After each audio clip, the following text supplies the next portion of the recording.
Sandra Terrace says her ex-daughter-in-law, Miss Shelley Johnson, owes for airline tickets, wedding expenses, and the return of a family heirloom.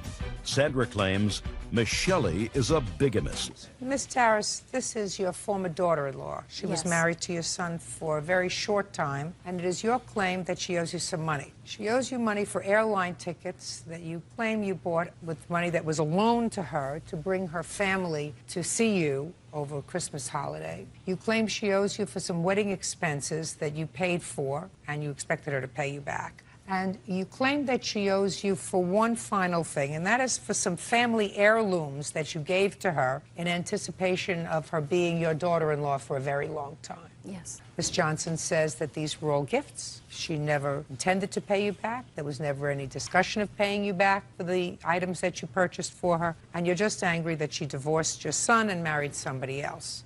You did remarry. Yes.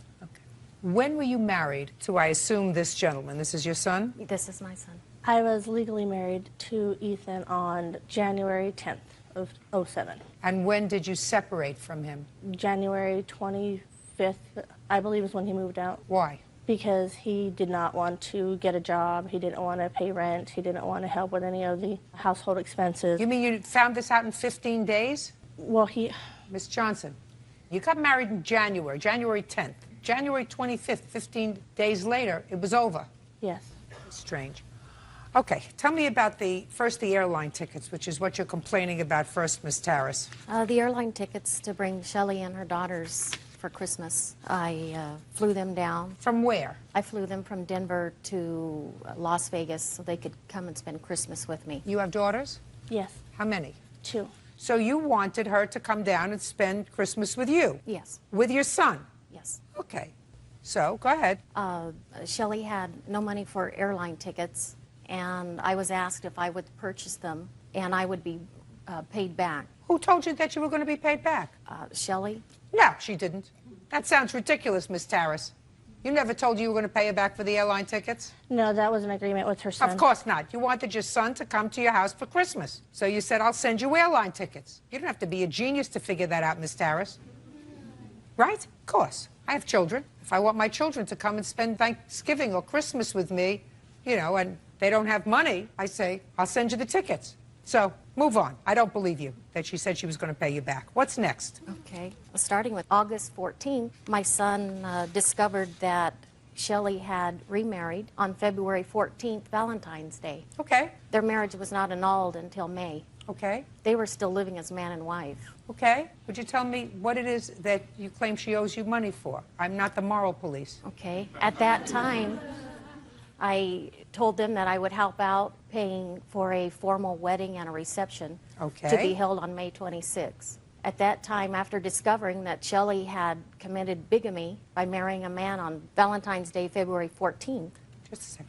You said they were married January 10th, 2007. Correct. And then they were supposed to have a reception in May. Correct. But they were no longer living together in May of '07. That's correct. And you paid for what? I paid for all wedding expenses. And? And I was told that I would be repaid for this. However, Shelley, it was an agreement that I would be paid back. And after discovering that Shelley married a man while she was still married to my son, I feel she is not entitled to anything. Just a second. I know what you feel.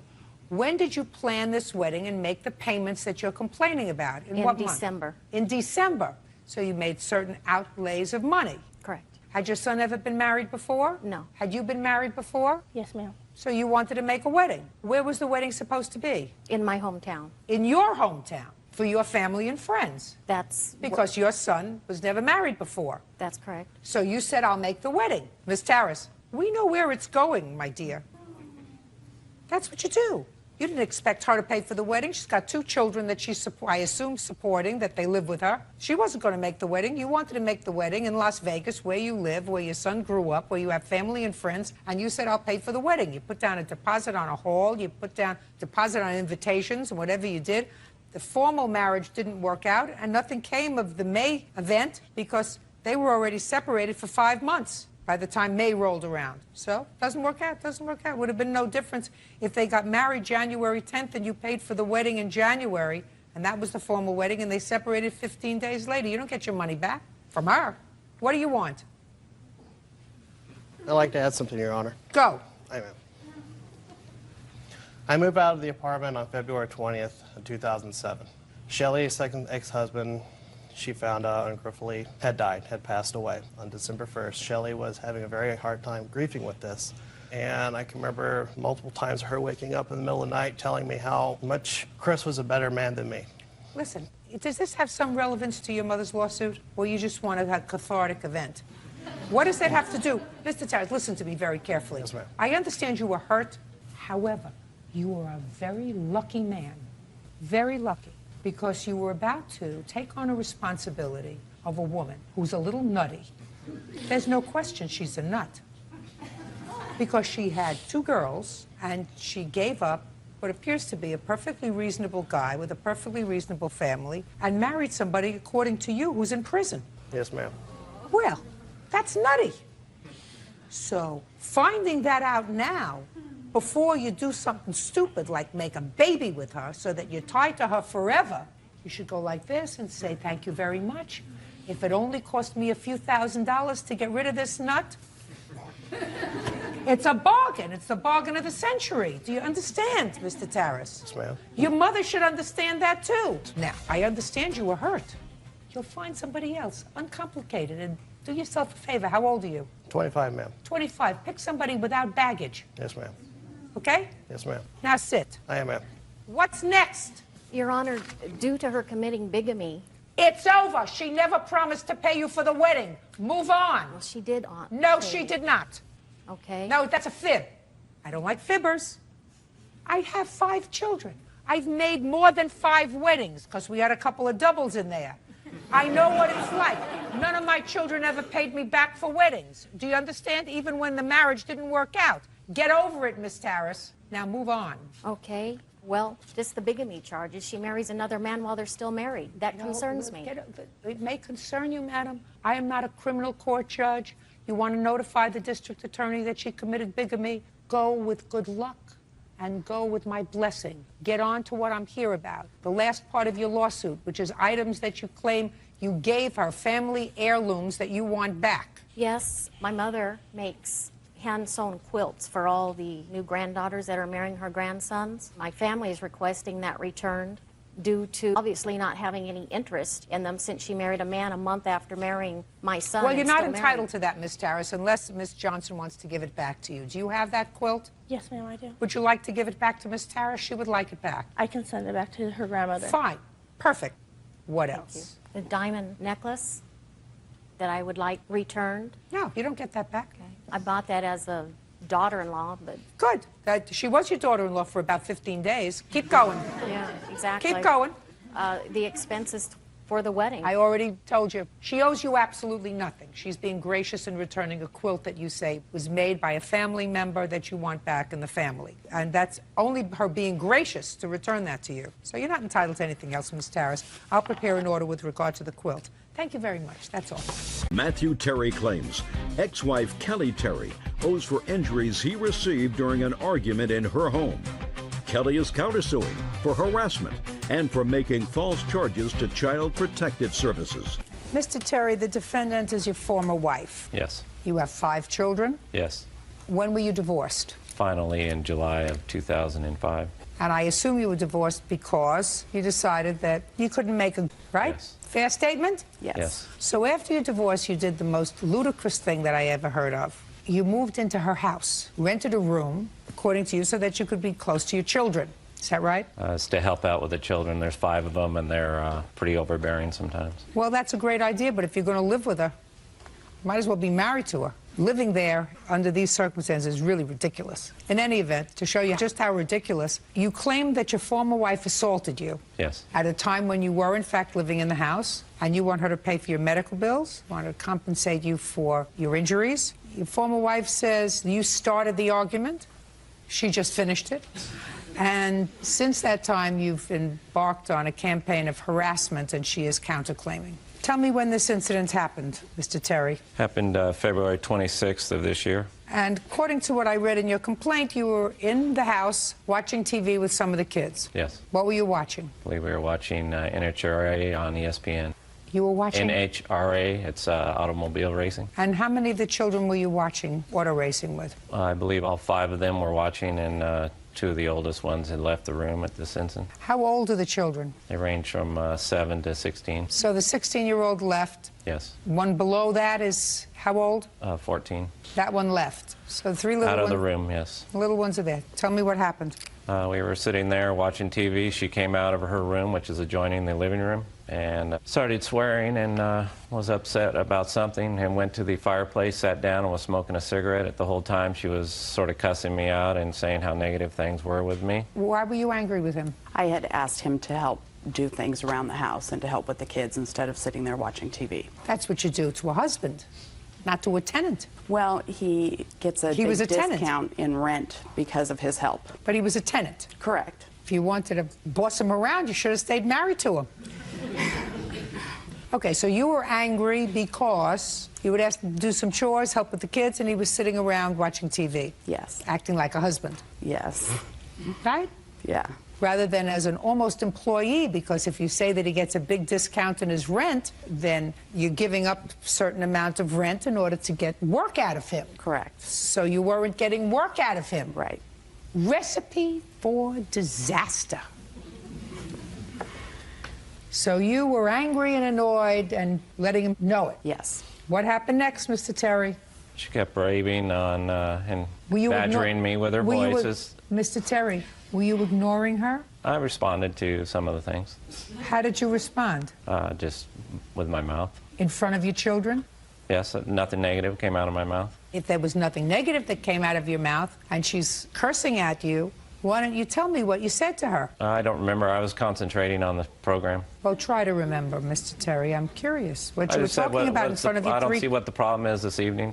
I'm with the 3 children. They're with me, or all 5 were with me, so it's not like I'm not watching them like she wanted to. And she just kept bickering. So go ahead. Let me hear. And she finished her cigarette, got up, charged me, swung at my face, hit me in the shoulder. I have a previous injury, and that's like a tender spot in my shoulder. You were still sitting on the couch? Yeah, I was sitting on the front part of the couch, like leaning forward with my hands crossed, just watching the show. And I didn't think she was going to charge me like that. And she came up around the table, took a swung at my face. I went back. She hit me in the shoulder. I fell back, and my feet went up, and I broke the table in front of me. Go ahead. And then I sat back up from falling back into the couch, and I looked at the glass on the floor, and she went off saying that I was breaking things and that I did that on purpose. And I said, no, I fell back when you hit my shoulder. And she was really steamed then. And I picked up a big piece of glass, probably 4 foot by 4 foot, over her head, threw it down, my finger, and it hit me in the arch of my foot, cutting it. And then I got up, and she was throwing things at me continuously, and I told her I was going to call the sheriffs, and she said, no, I will do that. I got up to go to the phone, and she was already there, so I just left and went out and sat on the stairs. Were you treated that night? No.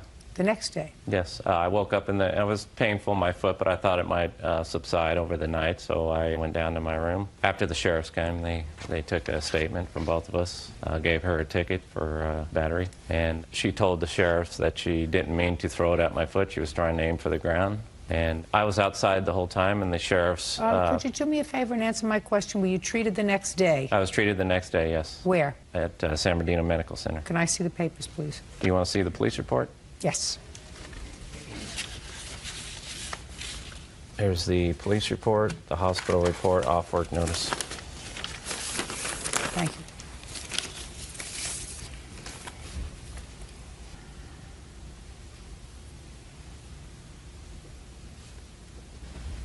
Okay, Ms. Terry, I'd like you to tell me your version of the events of the 26th of February. Okay. He was sitting on the couch, and I think just the one youngest child was there.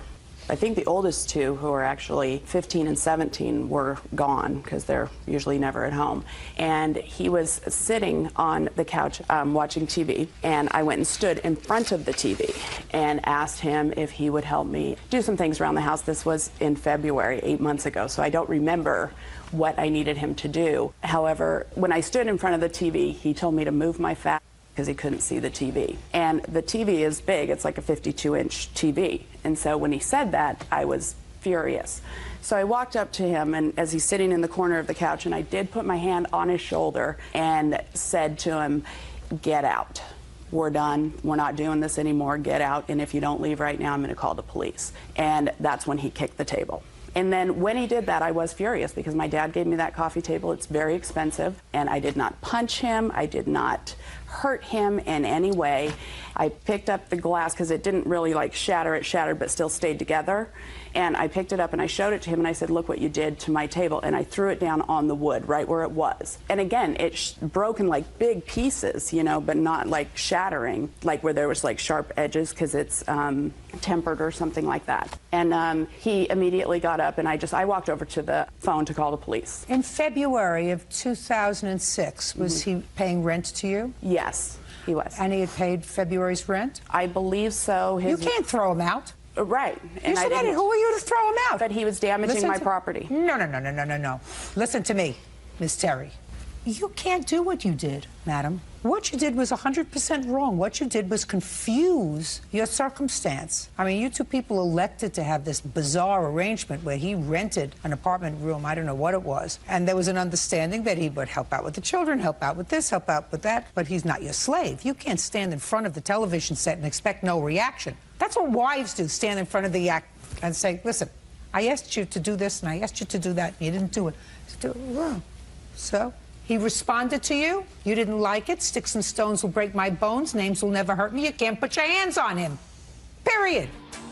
How many days were you out of work, Mr. Terry? The following day was a Monday. I went to the doctor's. I left work at half day, noon. I was there by 2. What kind of work do you do? I'm a soils engineer, foundation engineer, inspector. So how many days' work did you miss? 4 days plus a Saturday. I was taken off work for 3 days, and my employer told me if since I was off Don't tell me what Tuesday, Wednesday, and Thursday. Listen, you're that trying to talk no over me, Mr. Terry. That won't do. I was taken off work from the doctor Tuesday, Wednesday, and Thursday. That's all. So Tuesday, Wednesday, and Thursday, 3 days. Yes. And how much do you earn a day? $300 a day. Are you not living in the house now? No. How much child support do you pay for your 5 children? $2,000 a month. You up to date?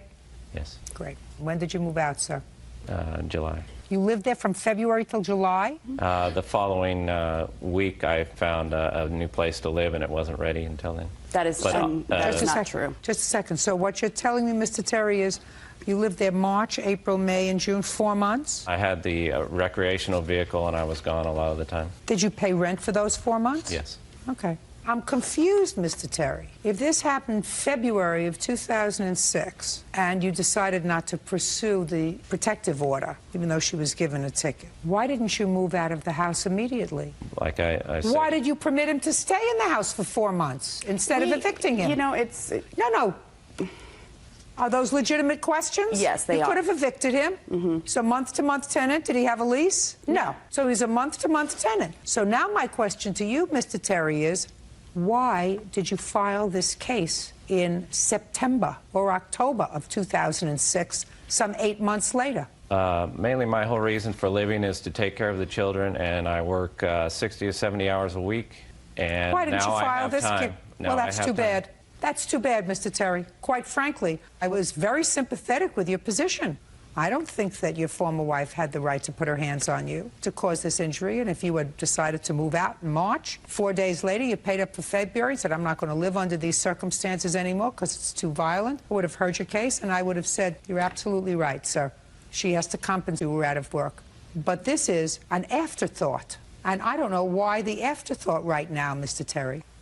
You want to explain that to me? There has to be a reason for this afterthought. I didn't want to create any more negativity in the home. Well, you did by staying there for 4 months, sir. I think it was more of a positive thing for the children and to take care of the children. That's my main thing. Just a second. For the last 4 months, is that right? Yes. So why would you sue your former wife now? I'm out of the house, and it would not create any negativity right now. Oh, really? You think not? Yes. You think that the fact that you have children who are certainly of an age of understanding know that their father is suing their mother in court for thousands of dollars wouldn't create negativity? She sued me in court for divorce. That's different, sir. It was more of a financial thing with her. That's different, sir. And I did not tell the children there was any litigation going on. You may not. Don't you think that your litigation against their mother at this point creates stress? I mean, you're suing her for $5,000. Yes. And if you're suing her for $5,000, I'm sure that in your financial circumstance, the fact that she rented a room to you indicates that you're not exactly flush with dough. So $5,000 is a lot of money to her.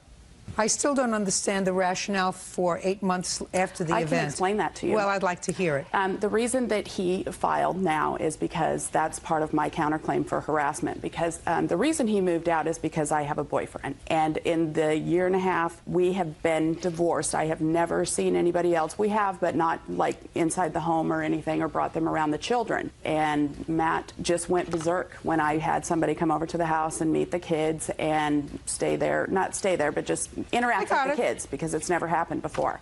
And on August 2nd of this year, I have a police report where he came home and my new friend John was there, and Matt just flipped out, just started going crazy. Let's see it. He threatened to throw John off the deck. He threatened all of these things. And so I immediately called the police, and the police stood there while Matt moved out. Mr. Terry, you have a problem with your wife having a new male friend? No, not at all. Real cases, real people. Judge Judy. Matthew Terry says ex-wife Kelly Terry purposely cut him with broken glass during an argument in their home. So you want to tell me your version of what happened on the 2nd? Yeah, I came home from work and she called me maybe 20 times on my cell phone while I was at work in meetings, such things. And when I got home, I told her, you can't call me like 20 times a day. I was in meetings and she said, you better respond to me. And so I went downstairs and she chased me all over the house, just badgering me the whole time. I went to make a phone call to the sheriff's and she kept pulling the wire out of the house. Was her boyfriend there? No. So the boyfriend wasn't there? No. This had nothing to do with the boyfriend? No, he wasn't there. So he wasn't there when the altercation took place? Well, it's interesting because she called the police, and the call that she made to the police says, called the RP and told her that if he ever sees her with her new boyfriend, that he's going to kill him, and also told her that he's going to steal her boat. RP would like an emergency restraining order against the subject. Why? I don't know anything about that. You don't? No. Okay. There was no restraining order. He lived in the house up until that day. And the police were there as he was packing his stuff and leaving, and he did make a comment to John. We were outside, you know, I just wanted him to just go. And he walked by the sliding glass door and said, in front of the police, I hope you're clean because I'm calling Child Protective Services to John. I hope your record's clean. And after that, and that's where the counterclaim comes in. This is the second time in my life I've ever been to court. The only other time was divorce court. And the judge commended us on having the most friendly divorce that he had ever seen. And we've been friends, great friends. We're just not good married.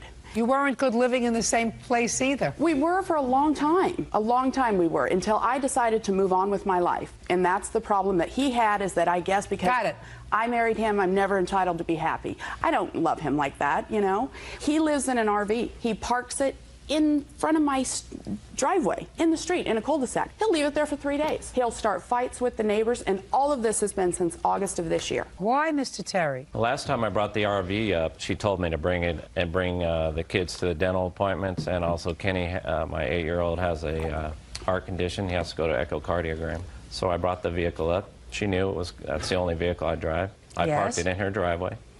Yeah. Plugged into her electricity. Right. But she said you left it there 3 days. I was there for 3 days with it. Did she ask you to move it? On the third day, after I asked her what was happening with Kenny, Kenny told me that a friend of hers had choked him and thrown him down. And once I brought that up to her attention, it put her off, and she called the sheriff's. That's not true. I have 2 teenage kids that go to high school, and so my house usually has about 9 or 10 high school kids in it. Listen, you don't have to hear it. Yeah. She wants you to leave her alone. Where do you usually keep your RV? I live in resorts.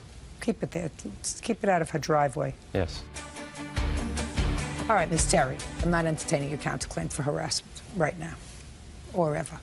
I think that things have happened, and he's just got to get over the fact that you're moving on. Moving up, moving on, moving out. You're absolutely entitled to do that. Hopefully, and I want you to pray every night that he meets a nice young lady, because that's the way that he's going to move on. He's going to move on. He's going to take you off his plate and put somebody else on his plate. Go looking for somebody. Go to Match.com. Go someplace. Go someplace, Mr. Terry. You'll find somebody who absolutely adores you. I'm not after her at all. Good. My whole thing since the divorce was to take care of the children. That's my main thing. Listen to me. I raised them. Listen to me. My sense is that you both are trying to be reasonable parents. Yes. You're just frustrating your children in the process. And if you have occasional spats, that's unfortunate, but it's not unexpected. You're going to have occasional spats. If you didn't fight, then you would still be living together. But, Mr. Terry, there is no way that I'm awarding you $5,000 and taking that out of the mouths of your children. That's just not going to happen. You are, however, entitled to reimbursement for the 3 days that you were out of work as a result of your former wife's actions. That's $900. Did you have any unreimbursed medical bills? Yes. What were the unreimbursed medical bills? Unreimbursed. I have to pay back the insurance company, Pfizer What insurance Health, company? Pfizer Health, Benesite, for anything that I recover that they paid for out in medical bills. Listen to me. If what you're telling me is that your insurance covered the medical bills, Yes. that's what you're supposed to tell me. Yes, they covered $300. I have a $200 deductible, and I have to reimburse them for any... I understood what you just said to me, sir. And I think that you're a very smart man, a little passive-aggressive, but a smart man. So is what you're telling me that you had to pay $200 Yes. because that's your deductible. Let me see the check for $200. I don't have a check. Well, did you pay it? I paid $110 of it. Show I owe me. $94. I Show don't me. have it. Well, that's too bad. So your wife owes you $900. That's your wages for the 3 days you were out of work. Mr. Terry, put your hand down. Judgment for the plaintiff in the amount of $900. That's all. Cynthia Aseltine and her daughter, 19-year-old Danielle Ireland, are suing Cynthia's former landlord, Sidney Neese, for the return of a security deposit, moving expenses, and damages from an assault. All rise. Now it's case number 40 on the calendar in the matter of Aseltine Ireland versus Neese. Parties have been sworn in, Judge. You may be seated. Sir, have a seat. Who is Miss Ireland? I'm Miss Ireland. Aselton? Aseltine is my mother. Miss Aseltine, according to your complaint, you, not your daughter, but you, rented a room from the defendant. Yes, ma'am. And you found that room on something on the internet called Craigslist? Yes, ma'am. And signed a month-to-month lease. I did. When did you sign that? March 1st, 2007. Where had you been living before that? I was residing in an apartment which I shared with my daughter, and she decided to move out on her own and get her own apartment. So I thought it would be good for me to move into a place where I could save a little money, maybe meet some new people, until I was able to purchase my own home. How long had you been renting rooms? I've been renting rooms for about 4 years. What kind of property do you have? I have a home in Elk Grove, California. How many bedrooms? 5 bedrooms. How many tenants do you have? Currently 1. How many tenants did you have when you had Miss Aseltine? Just myself and Cindy. And it was a month-to-month tenancy? It was. It is your claim that Miss Neese terminated your tenancy without proper notice, and you want moving expenses, your security deposit back, and you want damages because she, you claim, assaulted both you and your daughter. Yes, ma'am. Ms. Neese says that you are not entitled to your security deposit back because you promised that you were going to stay through April, and you didn't. It is her claim that you actually assaulted her. So let's find out when the trouble began. You moved in March 1st. Yes, ma'am. Go ahead. About approximately a week after I moved in, I noticed some strange behavior from Miss Neese. When I was in the home alone, and especially when I had company over, I would notice some outbursts. Seems she was talking to herself, kind of laughing out loud. She'd walk through the home when I'd have company over and bang anything that would make noise, opening and closing compulsively the garage door. The washer was close to my room, so she'd slam the washer door up and down. Got it. Let's move on. Okay. And I became just really uncomfortable in the home. I'd find myself, I'd sign up for overtime, I'd go to the gym, anything to avoid coming home because her behavior was really disturbing, uncomfortable. And so I noticed that it became more obvious when I had company over, so I decided to talk to her about it. So maybe I was doing something wrong. And so I came home, and so I knocked on her door. She didn't answer, so that's when I called her cell phone, and I found that she was actually at home in her room.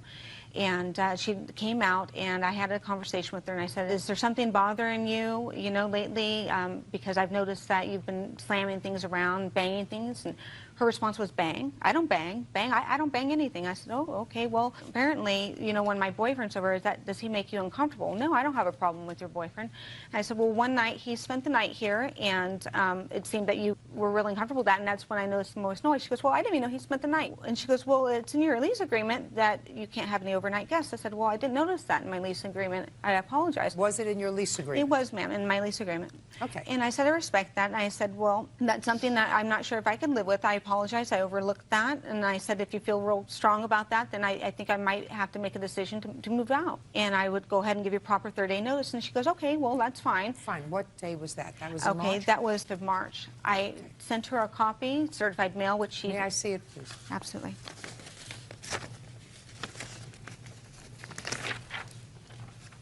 That was sent regular mail as well as certified mail, which I have a receipt there. Ms. Neese never picked up the certified copy. Okay, and you received this letter terminating her tenancy? Yes, I have Fine. it right here. Good. So what happened? Okay, so things were a little still uncomfortable in the house, so I decided to avoid her as much as possible. About a week after giving that notice to her, I came home and found that she was interviewing another tenant, which I gave her the privacy. I had went and cleaned up and got ready to go back out again. I haven't She then, you have a turn. Okay. Right now, plaintiff is talking. Okay. Go ahead. After I had finished and cleaned up and the person had left, she had come and spoke with me and said, okay, well, when are you going to be moving your furniture out? I understand, you know, I received your 30-day notice. And I go, well, you know, I can start putting it in storage soon if you really need the space, because she was saying that she wanted to offer that space to the tenant. She goes, well, you know, that's your right to keep it there for the remainder of the month. And, you know, things seemed to be okay then, but she was still exhibiting some behaviors that I just didn't feel that. I understand. You were moving out for a reason. Keep going. Absolutely. And so I had received a phone call on March 31st. I was at the gym, and I received a message from Miss Neese. And on the message, she says that she's demanding that she have a face-to-face meeting with me and discuss the 30-day notice agreement and finalize me moving out. And so I was kind of, you know, I didn't Just understand. tell me what happened. Okay, so I called her up, and I said, I got your message. What's the deal with me having to come over? And she goes, well, I want you to speak to me face to face. I gave you the same respect when you gave me your 30-day notice. And I said, well, I really don't want to have any confrontation with you. You're making me feel really uncomfortable and threatened. She goes, well, if you do not come home right now, I'm going to lock you out. And I said, you can't lock me out. And she goes, I'm telling you, if you don't come home right now, I'm going to lock you out. At that point, she disconnected the phone call. Me and my boyfriend were at the gym. I said, come on with me. She's threatening to lock me out. I need to go home. When we got there, me and my boyfriend entered the home, and Miss Neese was in the kitchen. She had already taken all my groceries out of the fridge and out of the cupboard and had set them up on the counter as if she was moving me out. I said, what are you doing? Please put my things back. You can't move me out. What's the problem? And at that point, she came around the counter of the kitchen with her finger in my face, and she goes, girl, you better shut your mouth, because in the name of Jesus, I'm going to smack the devil out of you. At that point, my boyfriend placed his body in between us because she was this close in my face, and he's that face to me, and he's like trying to block her. And she turned around, and she swung about backside of him and hit me upside the head. At that point, I grabbed my cell phone. She grabbed her cell phone. I called the police. She called 911. The police arrived, a female police officer. Police officer went and spoke to Miss Neese. Miss Neese had stated that she was going to be locking me out of the house, and the officer had stated, legally, ma'am, you cannot lock her out of the house. And she goes, don't you tell me how to run my household. Can I see the police report, please? Yes, ma'am. Now, when did the incident happen with your daughter? Same day. Same day? It was a little bit later on that day when I had came. The police officers had actually left at a certain point, and my mother had called my boyfriend and get a U-Haul to get all of her things, and we both ended up showing up at the exact same time as my mom with the U-Haul, and that's when I arrived. And what happened with Miss Neese? Well, we came into the house, and she was in her bedroom, had shut the door, was in her bedroom, like the police officer told her to stay in the room. I went into this little front area that was right next to her bedroom door and started to grab furniture. And I grabbed this big glass top that was to one of my mom's coffee tables, and I started going out. And then Miss Neese came out of her room and was really mad and angry, and was directing a lot of anger at myself and at Ryan, saying that he didn't have any right to be in the house, and that was saying something about how we couldn't go through the garage door. She was telling us we had to go through the front door for some reason, and I was standing on my way to the garage door. She was really like livid and saying that we couldn't be in her house, that we had no right to be in there, and then she comes up behind me and grabs me by the back of my neck and like kind of pushes me and then kind of hits me.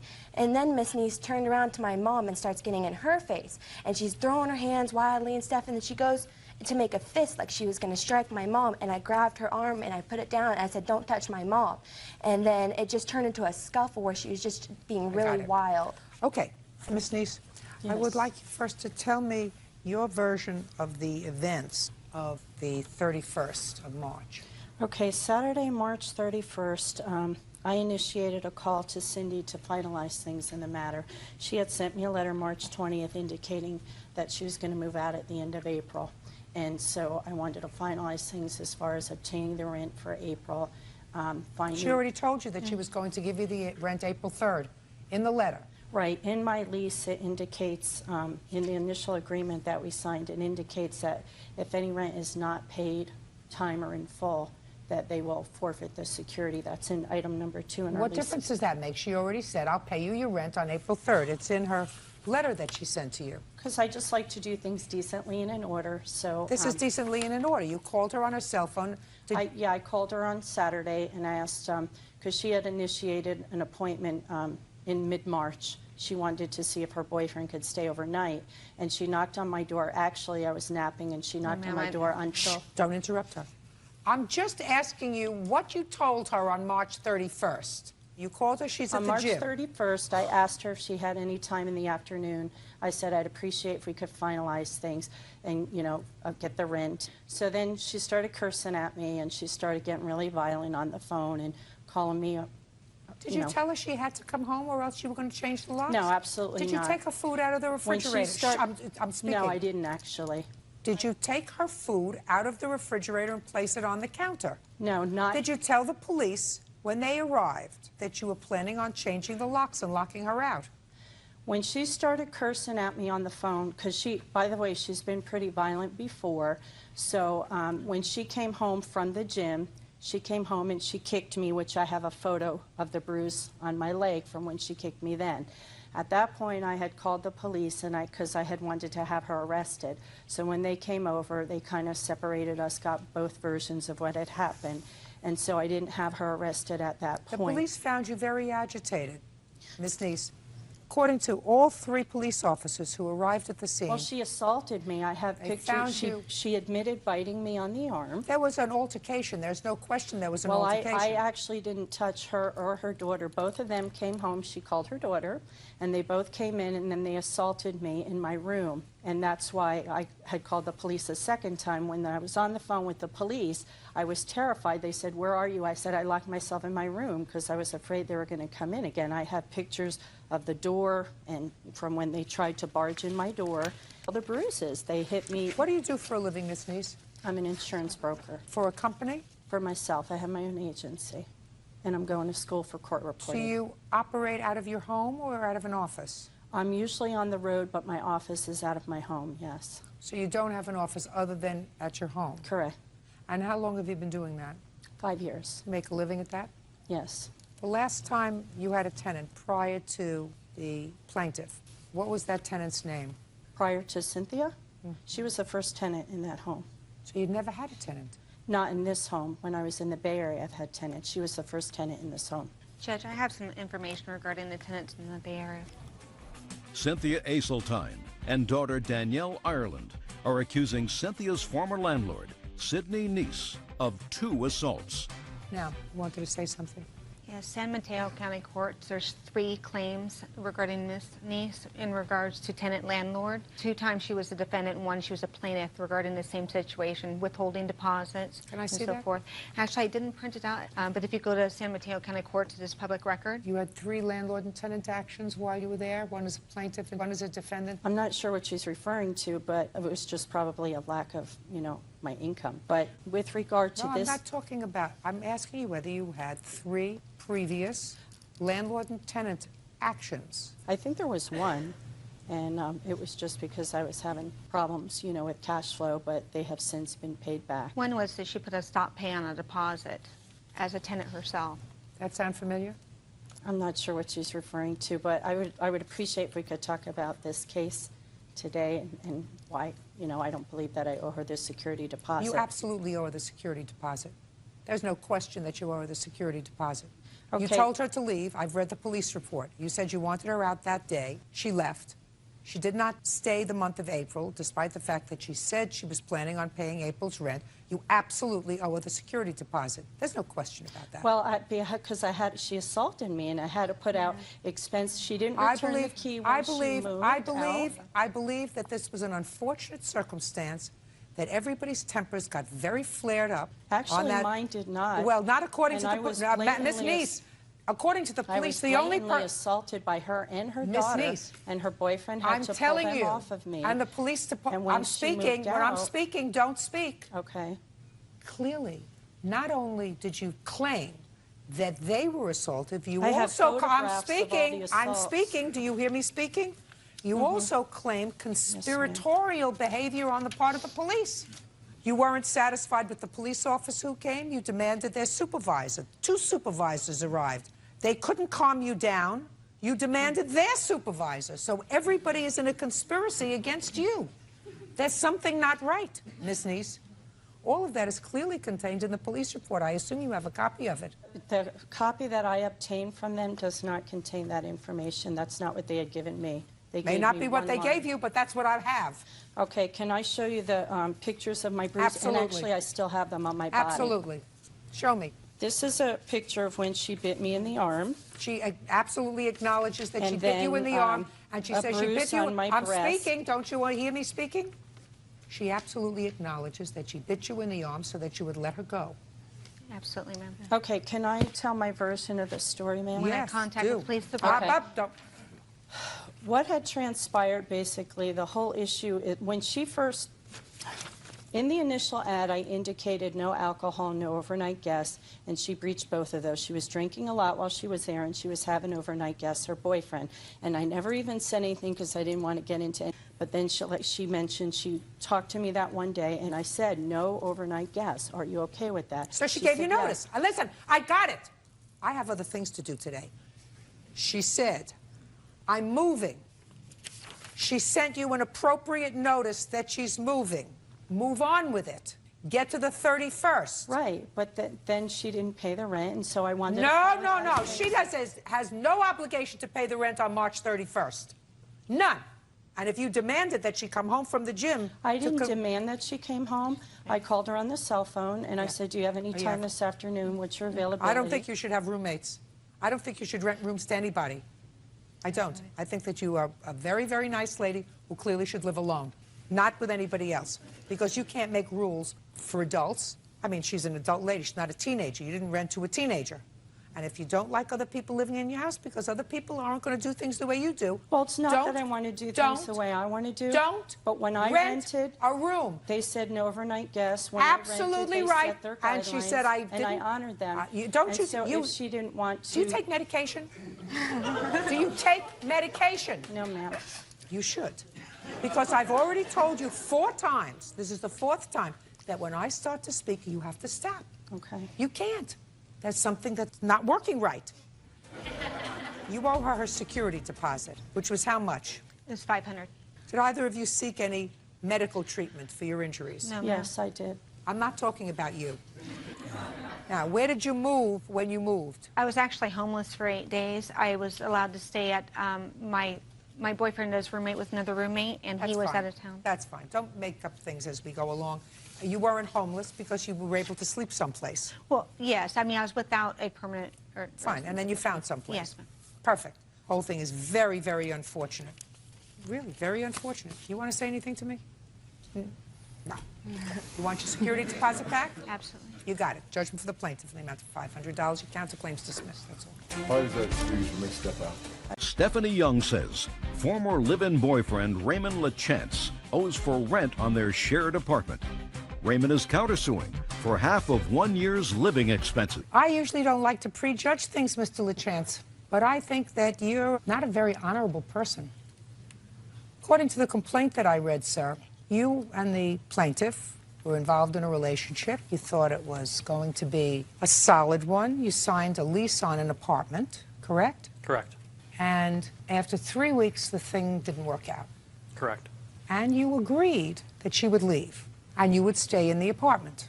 I was staying in the apartment, yes. And when you were staying in the apartment, according to the plaintiff, you were staying with someone whose name was?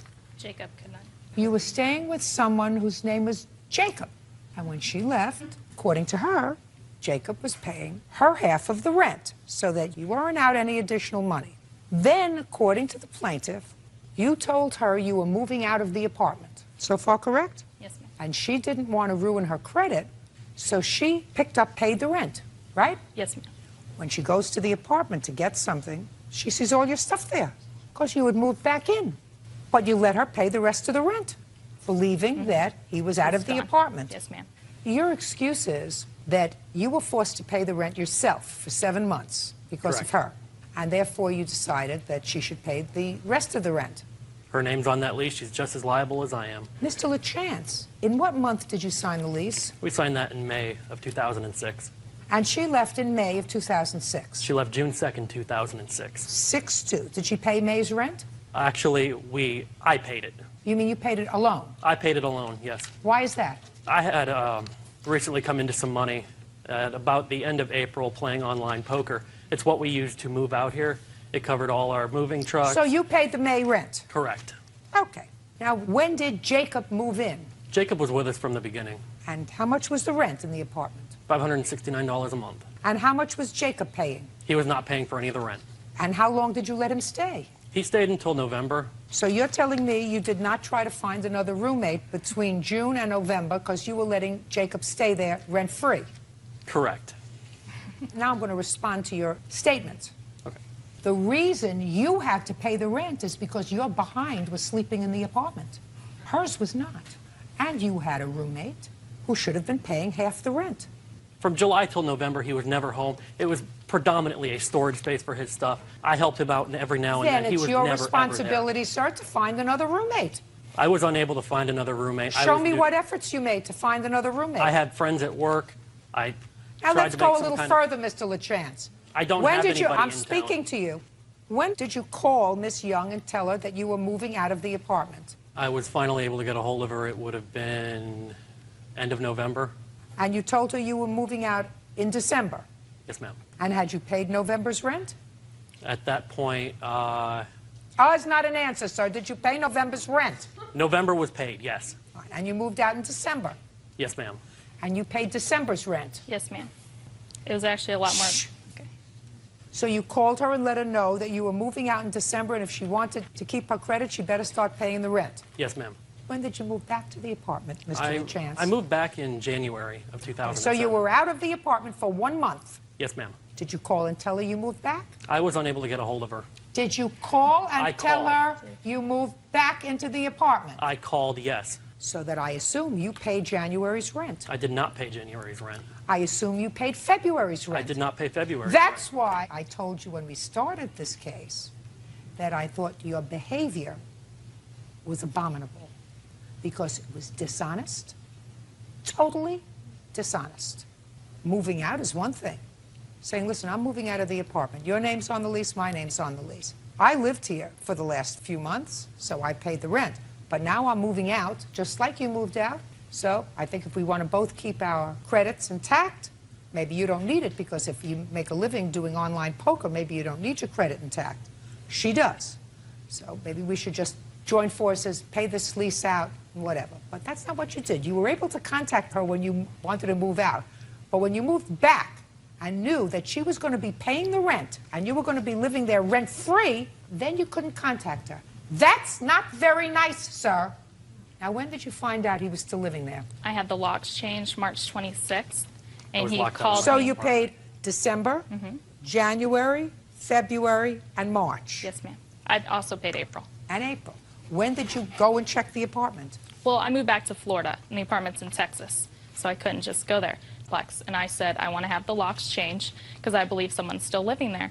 What made you think someone was still living there? Because once he stopped paying the electric bill, it went back into the apartment's name. So they were getting the bill, and she was sending it to me. So if there's electric, someone's living there. So I said, I would like to have the locks changed. I paid the $25, and I got a call from Raymond that night saying, I'm an authorized tenant in that place. There was no reason to have me Mr. locked LaChance, out. don't you understand? You did something that was amoral, dishonest, dishonest. Don't you get it? To me, dishonest was leaving 3 weeks into the lease. No, Mr. LaChance, that's ridiculous, sir. You weren't getting along. I don't even care why you weren't getting along. You were dishonest. You said, I'm moving out, and then you moved back without telling her. And the only time you contacted her again, and you were able to contact her again, you said, I couldn't call and tell her I was moving back because I couldn't contact her.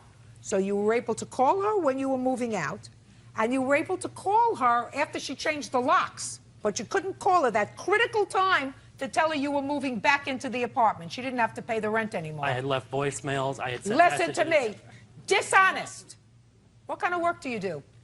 I'm a waiter at a restaurant. What else do you do? I play online poker. Dishonest.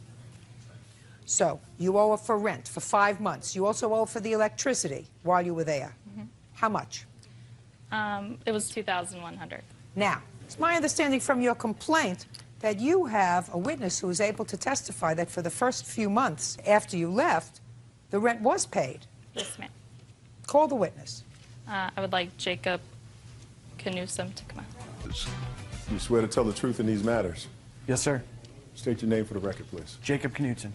Okay. Do you live in the apartment with Mr. LaChance from June until December? I left early November, but yes, June is correct. When you were there in June, July, August, September, and October, those 5 months, did you contribute to the rent? Most of the time. The only month that I was not able to contribute to my full share of the rent was the beginning of October, due to the fact that I lost my job. I don't care why you didn't contribute in the month of October. You didn't contribute in the month of October. Yes. You paid rent in June? Yes. How much? $285. And you gave that to him in check or cash? Cash. That was June. What about July? Yes. You paid him in July? Yes. August? Yes. The full amount, to either $285, yes. What about September? September, yes. But not October? No. And what happened in November? November, I was still out of work, and I contacted my mother and borrowed $400 from her in order to pay my half at the beginning of November. I have a Western Union voucher right here. Can I see it, please? Yes. The Western Union voucher that states that I got $400 from my mother in order to pay my half of the bills. So if Mr. LaChance said that you were there and you stayed there sporadically. I was not home very much, yes. And that you did not pay any rent to him at all, would that be the truth or a lie, sir? A lie. And you were his friend? Yes. Who do you know longer? I know them both about the same amount of time. But you stayed with him? Yes. When she left? Yes, in order to help him with the bills. Perfect. Good. Anything else you want to say to me? Anybody? Perfect. You owe her $2,100, Mr. LaChance, because you're a dishonest person. Because you're a dishonest person, I'm dismissing your counterclaim for half of the expenses for the time that it is clear that you had help with the rent, because that's what your counterclaim is mainly about. You will always come into contact with people, Mr. LaChance, in this life that are smarter than you are. Do you understand? Yes, ma'am. Goodbye. 26-year-old Noah Riskin is suing his ex-girlfriend, 22-year-old Lindsay Robinson, for her share of a backpacking trip through Europe. Lindsay claims the trip was a gift. Mr. Riskin, Miss Robinson used to be your girlfriend. Correct. And it is your claim that you took a backpacking trip to Europe.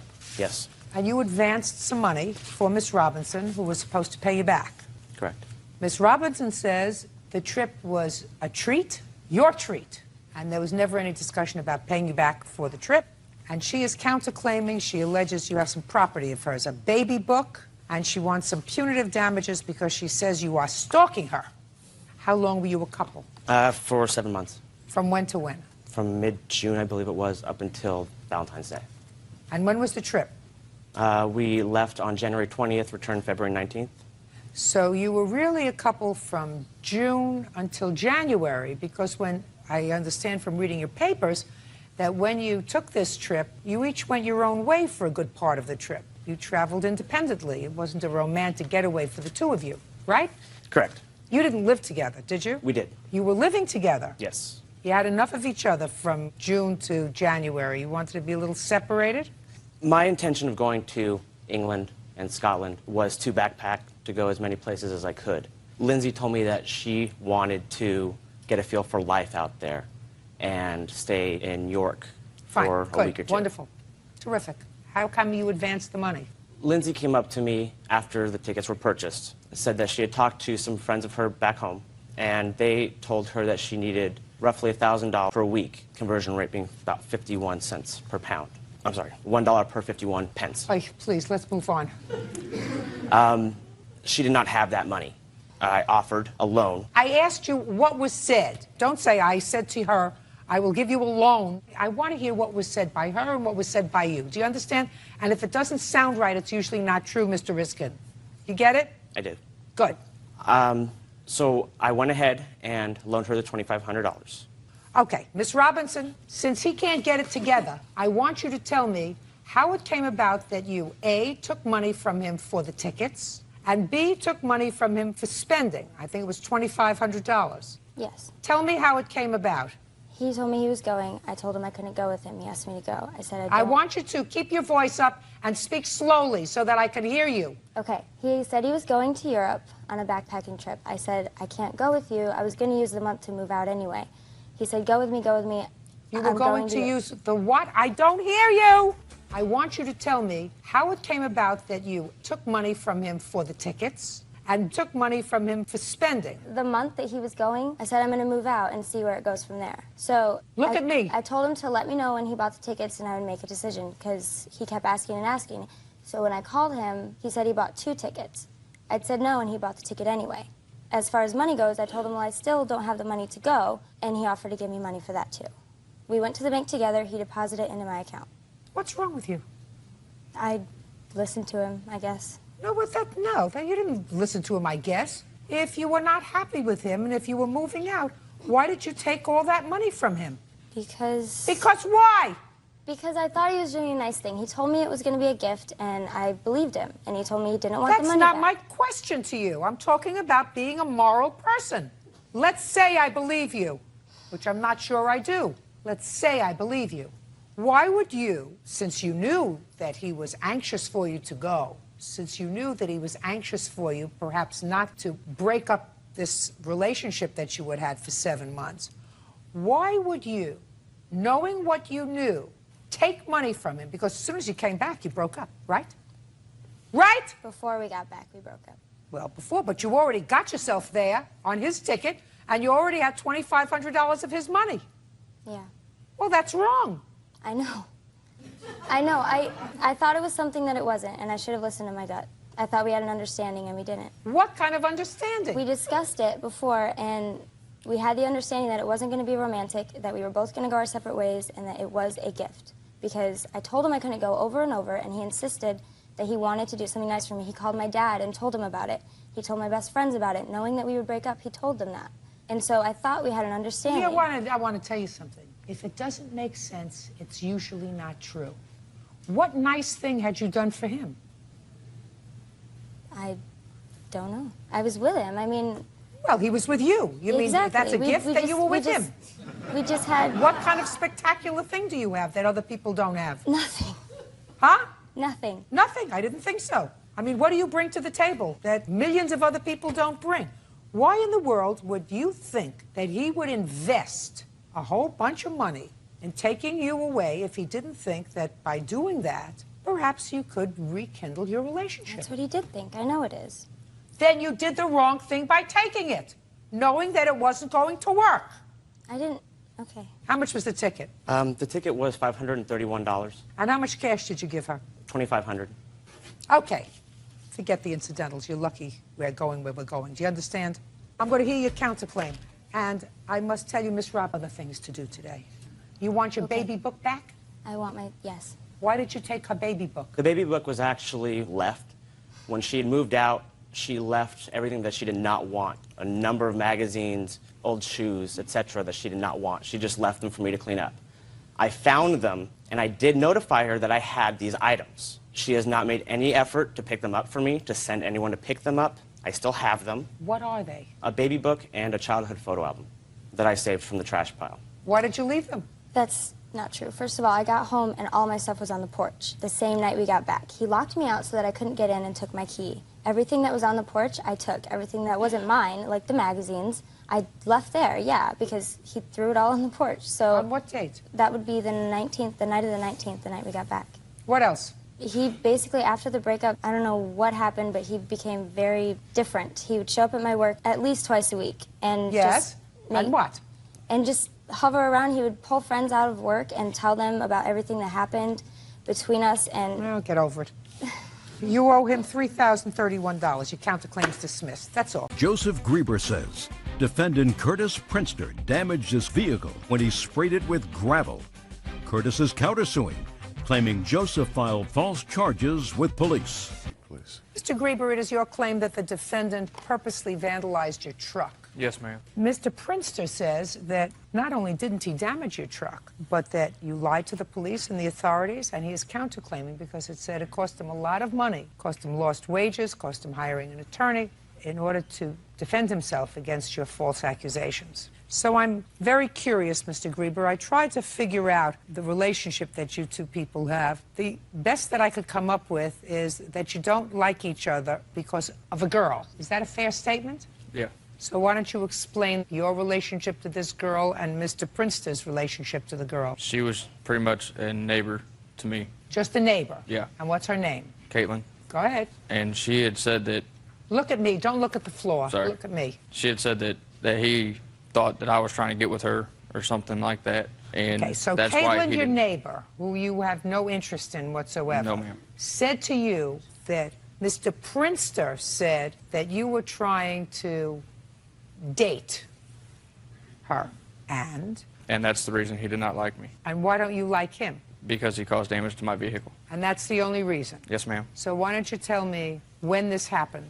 This happened on April 21st, 2006. I was detailing my truck at the Tidal Wave Car Wash in Troy, Missouri, and I just found out my uncle died, so that's the reason I was washing my truck, to keep my mind off of everything. And I was finishing up, just putting all my cleaning materials back in the bed of my truck, and then he came up and parked like kind of behind the back of my truck and got out of his car, and I was walking up to get into my truck, and then he proceeded to get out of his car and say, "Are you ready to do this?" like a man, walking up, trying to antagonize me into fighting. Yeah. I told him, you know, hey, I'm not in the mood for this. I found out my uncle just died today. I said, I'm not going to deal with any of this.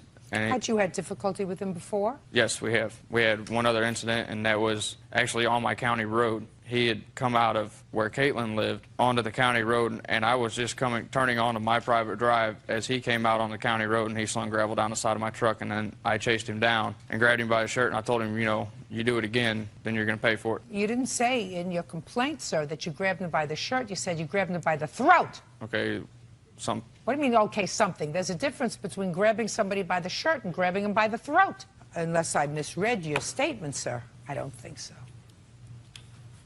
I got out and grabbed him by the throat and told him the next time he does that to me and my truck, he's going to get it. Didn't they write a song? Isn't there a country song as I love my truck? Yes, there is. Right, there is. Truck driver's prayer? Yeah, no, I love my truck. Okay, so you got out, you grabbed him by the throat and said? Next time you do it, you're going to get it. And then... How much later did this incident happen at the car wash? Approximately 3 weeks. Okay. And so now we're at the car wash. You're detailing the car. You're just about finished. You're putting the equipment back in. You're brooding over your uncle's recent demise. He comes up. You said, I don't want to get into this with you now because I'm feeling sad. Mm-hmm. And then what happens? He says, Don't look down. Look at you. He says, I'm going to beat you.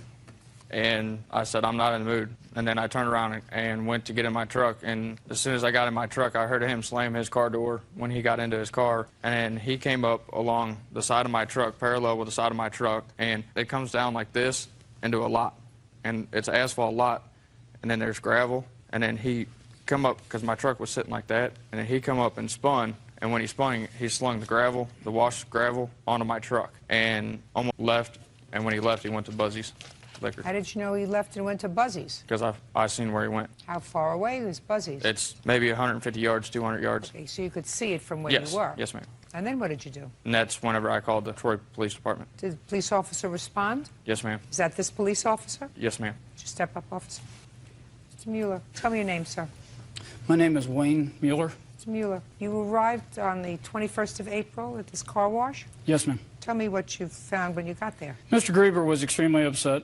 He relayed much the same story as he did to you, involving his uncle had just died, and indicated that at that time a green 73 Nova had came aside of his vehicle. There had been a verbal altercation between the two parties. When the green Nova left, he stated that it had spun the tires, spinning gravel into the bedside of his truck. The truck wasn't really applicable due to the colors and lighting. I couldn't take a picture of it. I could feel this damage, and I did observe what appeared to be a 12 to 15-foot acceleration mark going away from Mr. Grieber's vehicle. What would that indicate to you, sir? It appeared that a vehicle had definitely accelerated recently because it wasn't covered back over with gravel or debris in any way, and had accelerated away. This would be consistent with the manner that Mr. Grieber advises his vehicle was damaged. Okay. Mr. Grieber was upset. The other vehicle was not on scene. I sent the paperwork back with Mr. Grieber. He was unable to give me... Did Mr. Grieber tell you where the other vehicle had gone? No, at that time he didn't, ma'am. But he wasn't able to give me a license number or anything at that time. Was or was not? Was not, ma'am. Did he tell you who it was? Not at that time, no, ma'am. Did he describe the vehicle? Yes, ma'am. What did he say?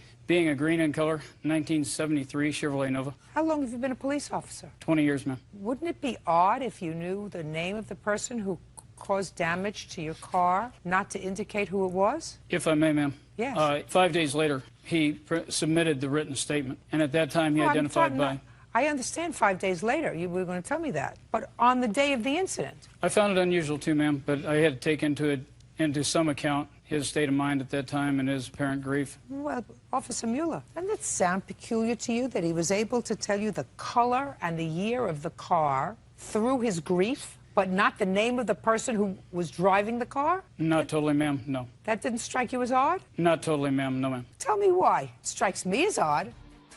Go ahead. He did indicate this was a subject that he had an ongoing altercation with. Oh, okay. So at the time you saw him on April 21st, what did he tell you about the person who was driving the green Nova, if he didn't give you his name? To my recollection, ma'am, he stated that this was a subject. They had had an ongoing altercation. He also indicated, as he had described to you, an indication of an altercation out in the county. He stated that on this date, then, there had been a separate verbal altercation leading to the events as described. How much after the call did you arrive there? A matter of minutes, ma'am. We have both the same time. I was called dispatched and time arrived on the report. But Mr. Grieber didn't tell you that the car was at the liquor store 100 yards away. He did not, ma'am. Why didn't you tell him that? I was extremely upset. I was trying to explain what exactly happened, and then by the time I turned around, and he was not there anymore. Okay, can I see the report that you did in fact fill out, sir? There? As Yes, well ma'am, as the along one with 5 days later? along with the written statements of both Mr. Grieber and Mr. Prinster. Okay. Okay, so tell me your version of the events. The first event, I was leaving work, which is about approximately a quarter mile toward the highway down a county road from his address. And I was leaving work, and as I reached the stop sign, I seen a truck flash his lights and, you know, had his arm out the window, screaming, yelling. So I figured there was something wrong with my car, so I stepped out, you know, opened my door, and I stepped out my car to see what was wrong, and he jumped out with a metal bar, and he said, "You got beef with me because you think me and your old lady dated?" And I said, "I don't know what you're talking about, man, you know. What are you talking about? I'll bust your head with this bar. I'll bust your head with this bar." I just got in my car and left. And about a week later, I believe it was, on the date of the second incident that he's claiming, I was at Tidal Wave Car Wash in the third bay, washing my car, and I was just about finished up. I was to the rear of my car, and heard some tires squealing, and I looked back into the parking lot, and it was the plaintiff's truck leaving the parking lot. I didn't think nothing of it. I finished washing my car and left and went to Buzzy's liquor store. All right, so let me understand this, sir. What you're telling me is that you were at the car wash washing your car. Yes, ma'am. You were in the third bay? Third bay. When you heard a car engine revving? Tires squealing, yes. Turned around, you saw it was the plaintiff? Mm-hmm. You had no words with him? No, not that day. Not that day? No, ma'am.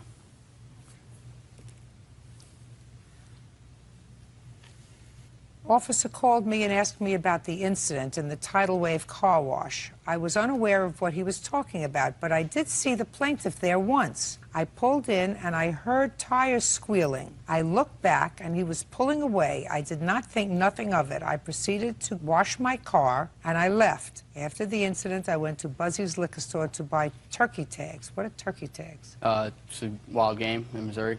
Wild What? turkey. You know, burger, they gobble. Your Honor, If I may, you have to buy a permit to hunt Yes. turkey, a special permit to hunt wild turkey. That's what Ah. he's buying. Thank you. What? You learn something. You learn something new every day here. Now, nobody was with you on that day. Is that correct, sir? No, ma'am. Yeah, that is correct. And nobody was with you? No. Okay. Now, this is the girlfriend? I'm the wife. Wife. But she wasn't your wife at the time, is that right? No, ma'am. I want you to think very, very carefully, sir. Okay. Had your then girlfriend ever told you anything about Mr. Grieber? Yes, ma'am. What had she told you, sir? She had told me that she had been speaking to him. Look at me.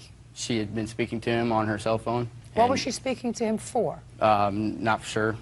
She said that she was talking to him on a cell phone, and he said that he was asking questions about me and had a problem with me, and that He was asking questions about you, like what? it's been a very long time. I can't really recall it, but she had stated that she had dated him presently for about 2 weeks, and they had a relationship, and it had been long over with. Go ahead. And? That's about it. So she told you that he was asking questions about you? Yeah. And that he had a problem with you? Yeah. So, how did you feel about that?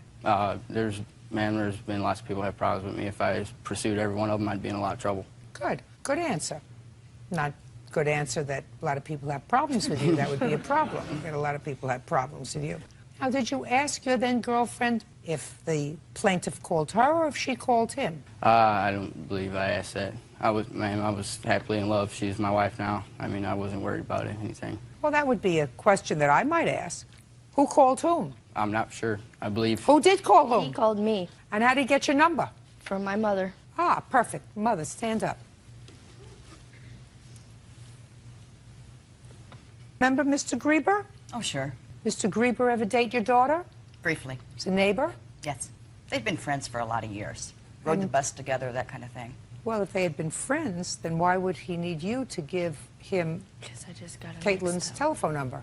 Don't speak. She had just recently got a cell phone, so he had called the house looking for her, and I had to give him her cell phone. This would have been in the spring. Did you have a conversation with your daughter about the conversation that she had with Mr. Grieber? We've had several conversations about Mr. Grieber, yes. Knew there was kind of, once her and Kurt started dating, I knew there was kind of becoming some issues with Joey and Caitlin. Kind of bloated off because I thought, you know, it'll pass on its own. Until the incident where they had at the end of the road when Joey had pulled the pipe on Kurt. And then that's when, that evening, Joey's mom called me and wanted to know what was going on with the kids. And I said, well, I'm not real sure, but I do know that Joey pulled a pipe on Kurt. And she says, Joey, did you pull a pipe on Kurt? And I could hear him in the background saying, you're effing right, I did. I pulled a pipe on him, blah, blah, blah, blah. You left that out of your story. You don't want me to call your mother, do you? You left that out of your story, Mr. Grieber. Yes, ma'am, I did. Why? I was trying to get everything right, and You were trying to get everything right? That's not a good thing to get things right by leaving out the fact that you got out of your truck with a pipe. Mr. Grieber, did you tell that to the police officer? no, I didn't. There was not a statement written on that incident. Oh, well, just a minute. You had told the police officer you had had a prior incident with him. Did you tell the police officer that you threatened him with a dangerous instrument? No, I did not. He didn't, did he? No, ma'am, although that would have occurred in another venue besides where we were. But yes, ma'am, I still have I control don't of this. care, Officer, because it sounds to me as if there were two incidents. One of those incidents involved a dangerous instrument and a threat involving a dangerous instrument. He left that out. Yes, ma'am. Interesting, isn't it? Yes, ma'am. Did you know about that before? No, ma'am. Mr. Grieber, you also left out the fact that you had had a social relationship other than just being friends with Caitlin. No, ma'am, I didn't. I have never had a relationship with her besides a friendship. My cousin has had a relationship with Caitlin.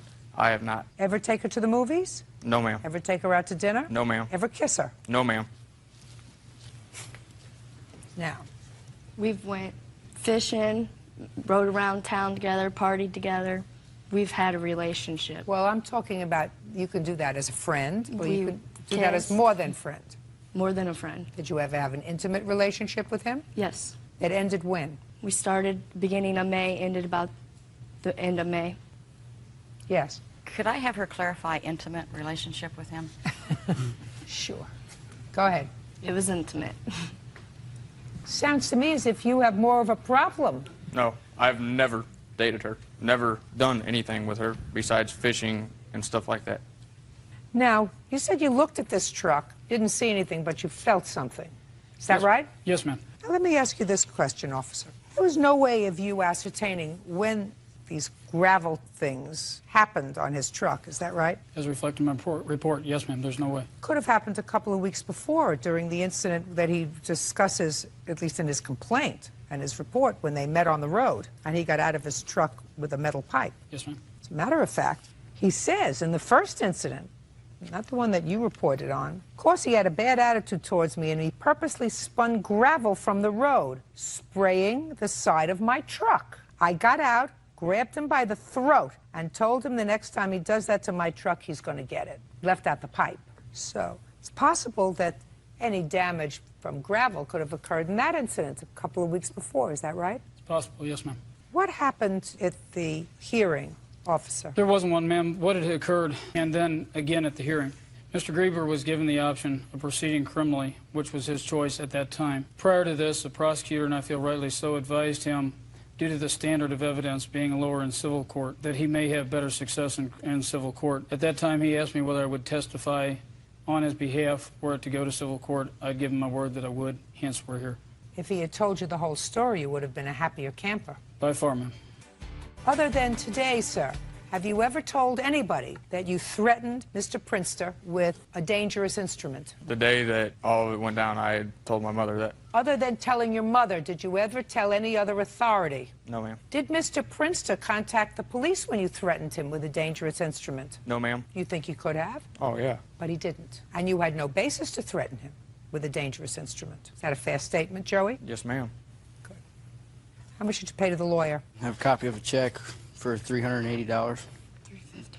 $350, sorry. What other expenses did you have? One expense was time off work, lost wages, and I forgot to put a paycheck stub in there.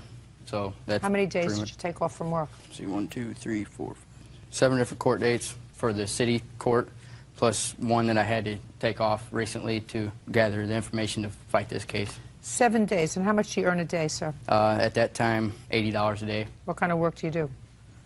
Did concrete then, and I do concrete now. Mr. Grieber, I am not persuaded by your case that on the date that you allege, which was the 21st of April, 2006, that Mr. Prinster damaged your car, so I'm dismissing your claim. I am, however, convinced that when you filed this claim and you told the police a story about what happened, you left out some very vital details. And one of the vital details was that you had threatened grievous bodily harm to the defendant, and that was either a week or 3 weeks before.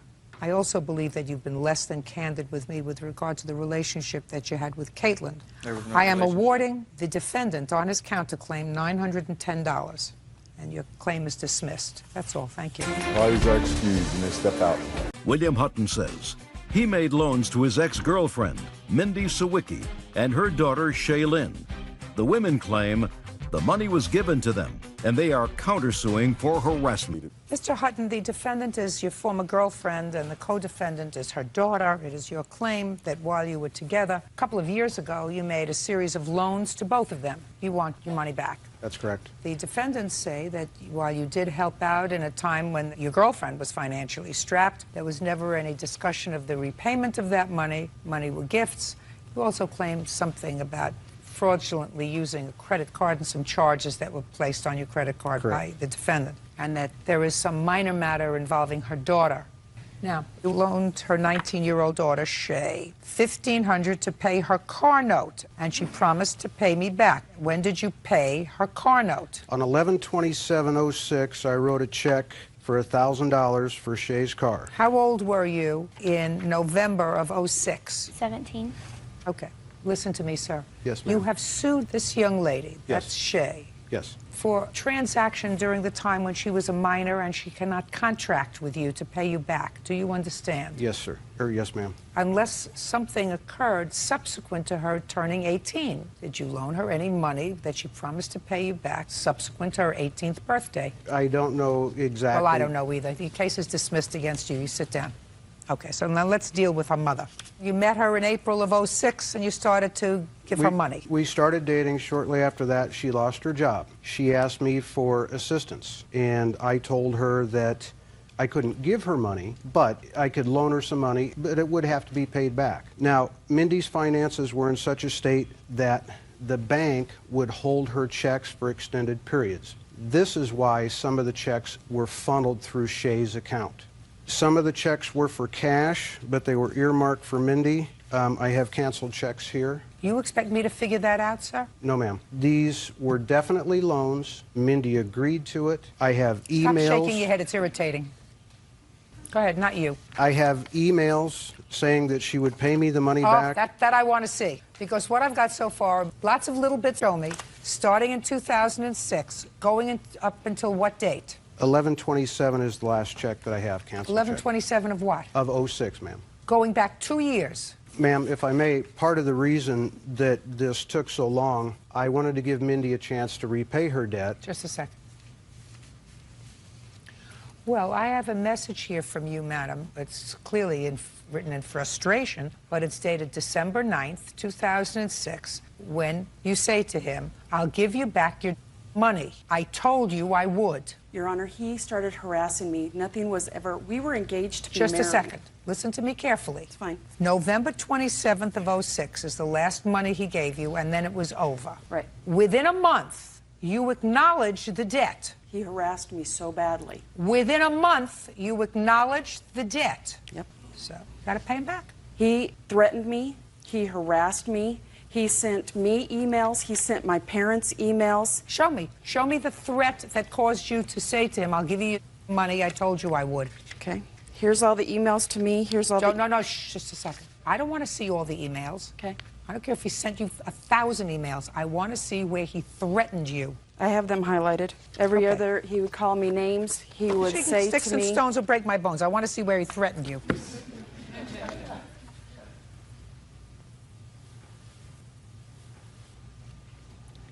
No, it's just bad language. This isn't threat so far. Your Honor... Shh.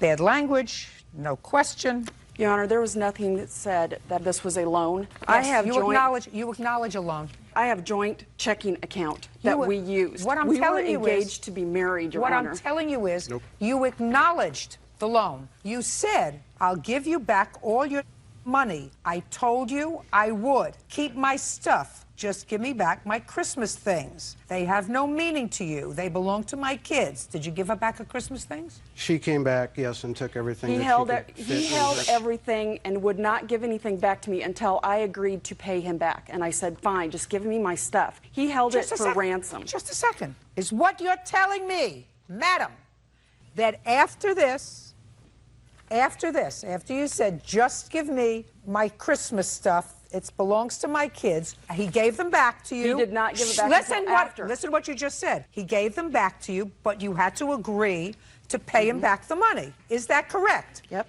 How much does she owe you, sir? At least $5,000, ma'am. No. No. You show me. Because if you think I'm going to go through a joint bank account, you are incorrect. No, I have no intention of going through a joint bank account. This has to be from your bank. Yes, ma'am. Your bank. Fine. Yes, ma'am. Go. These are canceled checks that went to Mindy. I kept her lights on.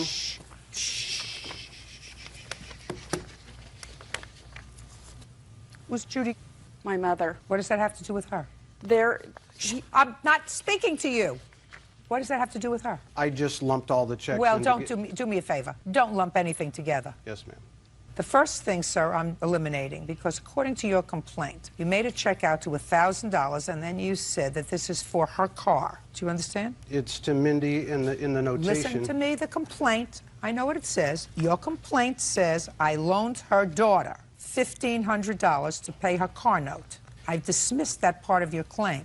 Okay. And she promised to pay me back. She can't make a contract with you. Ma'am, if I may, please. Mindy has stated that there was no agreement on repayment and that they were loans. A lot of my evidence is in text messages sent from her, and I can verify that it came from her phone number. Negotiated with me in a text message for $4,750. She even says that I will put money in your account as much as I can afford to. Well, show me. Yes, ma'am.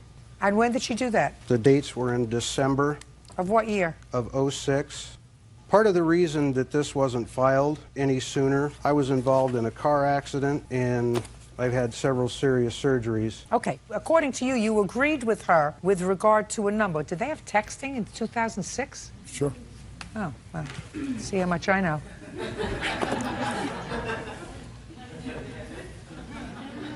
Just catching up. There you go. Oh, there you go. You say 5,500, I say 4,000. Let's split the difference in exchange, expletives deleted, and be done with each other, okay? 4,750 is what you suggest. Your Honor, like I said, he has harassed me to the point... I don't care. 4,750 is what you agree to, and I don't have to go through all of this stuff. All right. Now, you have a counterclaim for harassment. Yes. Go. We were engaged to be married. I have the ring. You're welcome. He's welcome to have it back. I have no desire for it anymore. We have joint checking account together. I have sent him a bill of all the things that I have given to him in 2006. There's also a bill in here from my parents. We took a trip to Listen Florida. to me. I'm not interested in that. You don't have a counterclaim for it. Okay. Listen to me. You have a counterclaim for harassment. Get to it. I have had to call the police on him numerous times. Just a second. Tell me when and tell me what he did. For harassment, he sends my harassment to my kids. Just a second. Tell me when and show me. Don't tell me he sends harassment to my kids. On this one, the date occurred 5/8 of 07. He would not leave me alone. 5/8/07. Can I see it, please? Yep. On this one, it's 2/27. And on January 23rd, I find it ironic that I had a rock thrown through my window. I have no idea what that's about, madam. And I was Don't served show it to me. papers There's afterward. someone else who did this too. I have no idea how that happened. Neither does she. At He least she can't also prove it. made a 70-mile trip to my home to give me a letter. I have emails. Just a second. You're not letting me read this that you claim as harassment. This says on 2/27/08, this officer was dispatched to your home who stated that the ex-boyfriend had come by her residence and gave her a note and she doesn't want him there and he lives in Iowa. This officer read the note. It just stated he wanted to be paid the money she owed him. So this isn't harassment. So that's not harassment. The officer read the note. He says he wants to get paid. That's not harassment. On 5/8/07, another officer was dispatched on a complaint of phone harassment. When I arrived, I spoke to Melinda, who told me that her ex-boyfriend was calling her, texted her daughter, and emailed her parents. She said she had not had any contact with him, and he was threatened her by saying he was going to put her in jail. I asked if there were any issues between the two. I asked her ex-boyfriend. That's also not a threat. What else? He sends me emails. He sent my parents emails stating that he had in my case. Absolutely right. You agreed in 2006 to pay him $4,750. Your Honor, if I may, can I tell you about this man? I'm speaking. You agreed to pay him that. Don't tell me about this man. You picked him. You took the ring. You took money. You don't deny it. I'm speaking. A gun. I'm speaking. I never gave her a Listen, just a ring. second. I'm speaking. What is this? Just a second. I'm speaking. Don't speak to her or you're out of here. Do you understand? Yes, ma'am. And you won't be happy if you're out of here, because you're out of here. You go empty-handed. You took money from him. He gave me money. I'm speaking. You took money from him. You took money from him at a time when, according to your answer, you were in financial distress. I'm speaking, and you don't have on your listening ears. You took money from him at a time when you were financially distressed, and he was forthcoming in giving you money. Yep. Subsequently, you were no longer together. As far as he was concerned, you should at least repay him the kindness that he gave. I'm speaking. Get 2 jobs. I have children, Your Honor. That So I'm trying what? to take I care have of. children too. Doesn't that make you a cripple? No. No. He was helpful to you. You agreed to pay him back on 2 occasions. Once you even settled on the amount, and then you didn't. He wouldn't leave me alone. Outrageous. He would have left you alone if you paid him the money. Judgment for the plaintiff in the amount of $4,750. Your counterclaim for harassment is nonsense. It's dismissed. Melissa Garbolinski claims ex-boyfriend Matthew Heckroth took her car without permission and wrecked it. Melissa says her 9-year-old son was a passenger in the vehicle. Ms. Garbolinski, this gentleman used to be your boyfriend. You lived together for a period of time. It is your claim that while drunk, he drove your car and crashed it. That is and true. Also endangered your child, who he took with him. Mr. Heckroth says it was you who drove the car, probably had a blackout and don't remember, crashed the car, and are now blaming it on him. How long did you live together? About 4.5 months. In your home or his home? Yes, in my home. I paid all the bills. Okay. What kind of work do you do, Mr. Heckroth? I'm a detailer at a car wash. How long have you been detailing cars? Since January. How old are you? I'm 26. Prior to January, Mr. Heckroth, when you started detailing cars, what were you doing?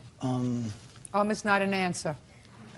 I can't remember. Well, it's not so long ago. Do you suffer from any debilitating disease? No, Then what were you doing prior to January? I did nothing. What do you want to be when you grow up, Mr. Heckroth? Actually, there's a couple things. A correctional facility guard or an animal cop for Houston or Detroit. And what are you doing to further that career goal? I have every GED book there is, and I study on my time off. So you have to get your GED first. Yes. All right, Ms. Garbolinski, tell me when this incident happened with your car. This happened about March 12th. Now tell me what happened on or about March 12th with your car. Well, Matthew had some friends over, and they were sitting in the living room. I told him I was going to bed about 10 o'clock. What were the names of his friends who were over? Jenny and Lance. Okay, go ahead. And I told him that I was going to sleep because I take sleeping pills for insomnia. So I took a sleeping pill, went to bed. My son was in his room playing video games. I woke up the next morning and saw that my car was smashed. I walked in the house and asked him what had happened. And he hesitated for a minute and he said he didn't want to tell me because I had to get up early in the morning, and he smashed the car. That is a lie. Don't speak, Mr. Heckroth. Okay. Go ahead. I asked him how it happened. He said that he took off with my car last night with my son, which I'm very upset about because my son could have been injured. Where did he go? Where did he tell you He went he to drop off his friends. Okay. Put your hand down. You'll come to your turn, Mr. Heckroth. Okay. I wish you were so vigorous about finding a future. Okay, that is a... Go ahead. And when I woke up in the morning, I saw that my car was smashed. I asked him what had happened. You told me that already. I have a very good memory. Heckroth doesn't have a good memory, but I have a good memory. Okay, so... And that's about what happened. Can I see pictures of the car, please? Yes, you may.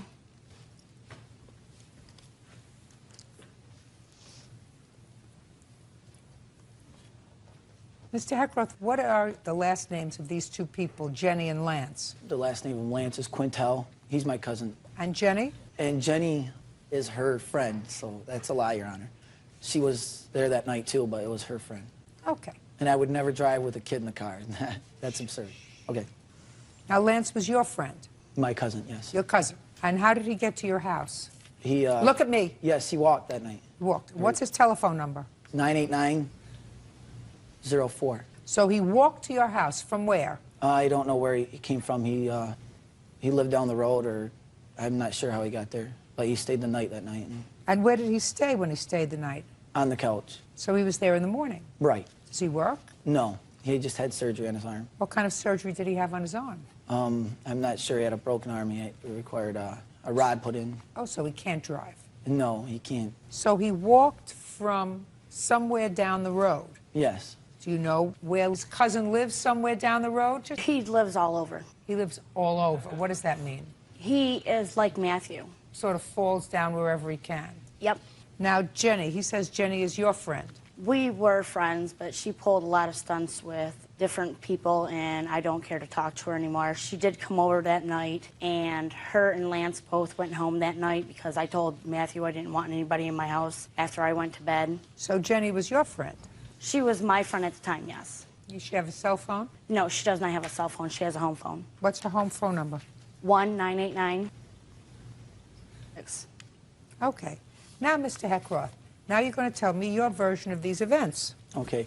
I had to work early in the morning that night.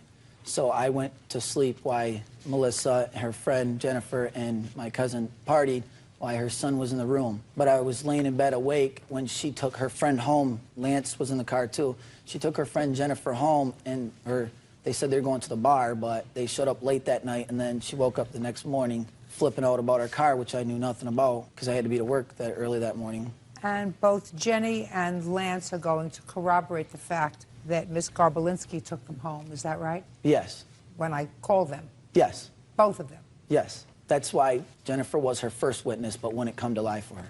Why didn't she come to testify for you? Because I wanted to come by myself. Why? Because my first witness couldn't come because of surgery, so I just came by myself. Why couldn't he come because of surgery? He has a big rod on his arm and probably just don't feel like it. Didn't feel like coming.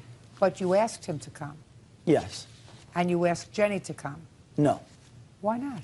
I don't know. I didn't need Jennifer to come because she took Jennifer home in the car, so I don't know. All right, let's go find out. Okay.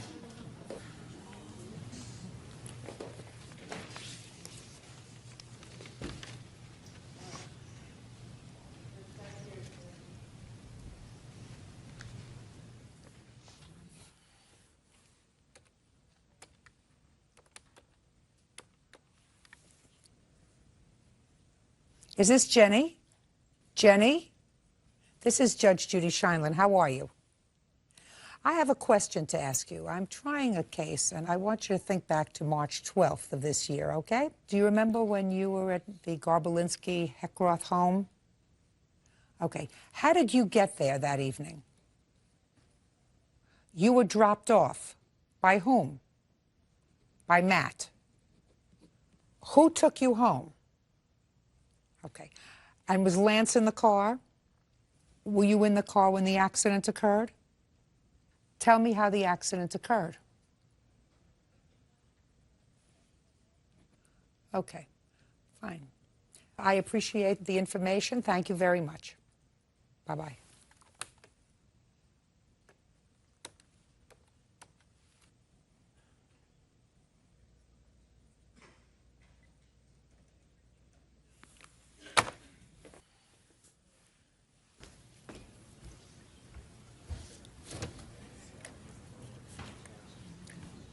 You gave me a wrong number, sir. Lance's number. Repeat it again. 989-204. Wrong number. Belongs to a Connie and Don. Connie and Dennis, that is his parents that he's staying with because of his arms.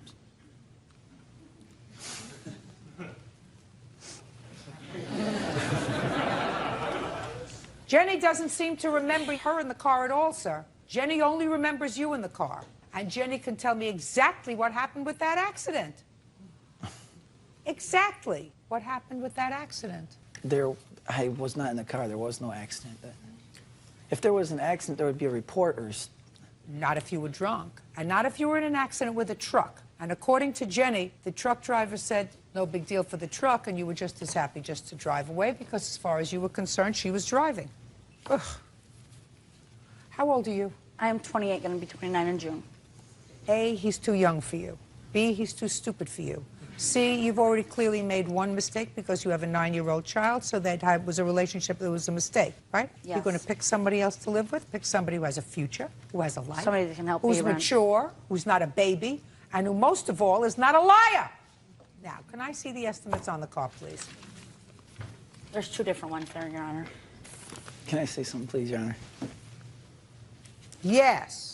The pictures are from when she crashed her car. They're not even the right date of the accident. Oh, well, why don't you tell me what the right date of the accident is? I have no idea. Because I Judgment for wasn't the driving. plaintiff for the amount of $2,108. That's all. Step out. Pleasure, excuse you, Miss Step out. Allison Abushan claims her ex-boyfriend, Christopher Wilson, owes for the down payment on a truck. Allison also claims Christopher overdrew their shared bank account. Thank you, Bert.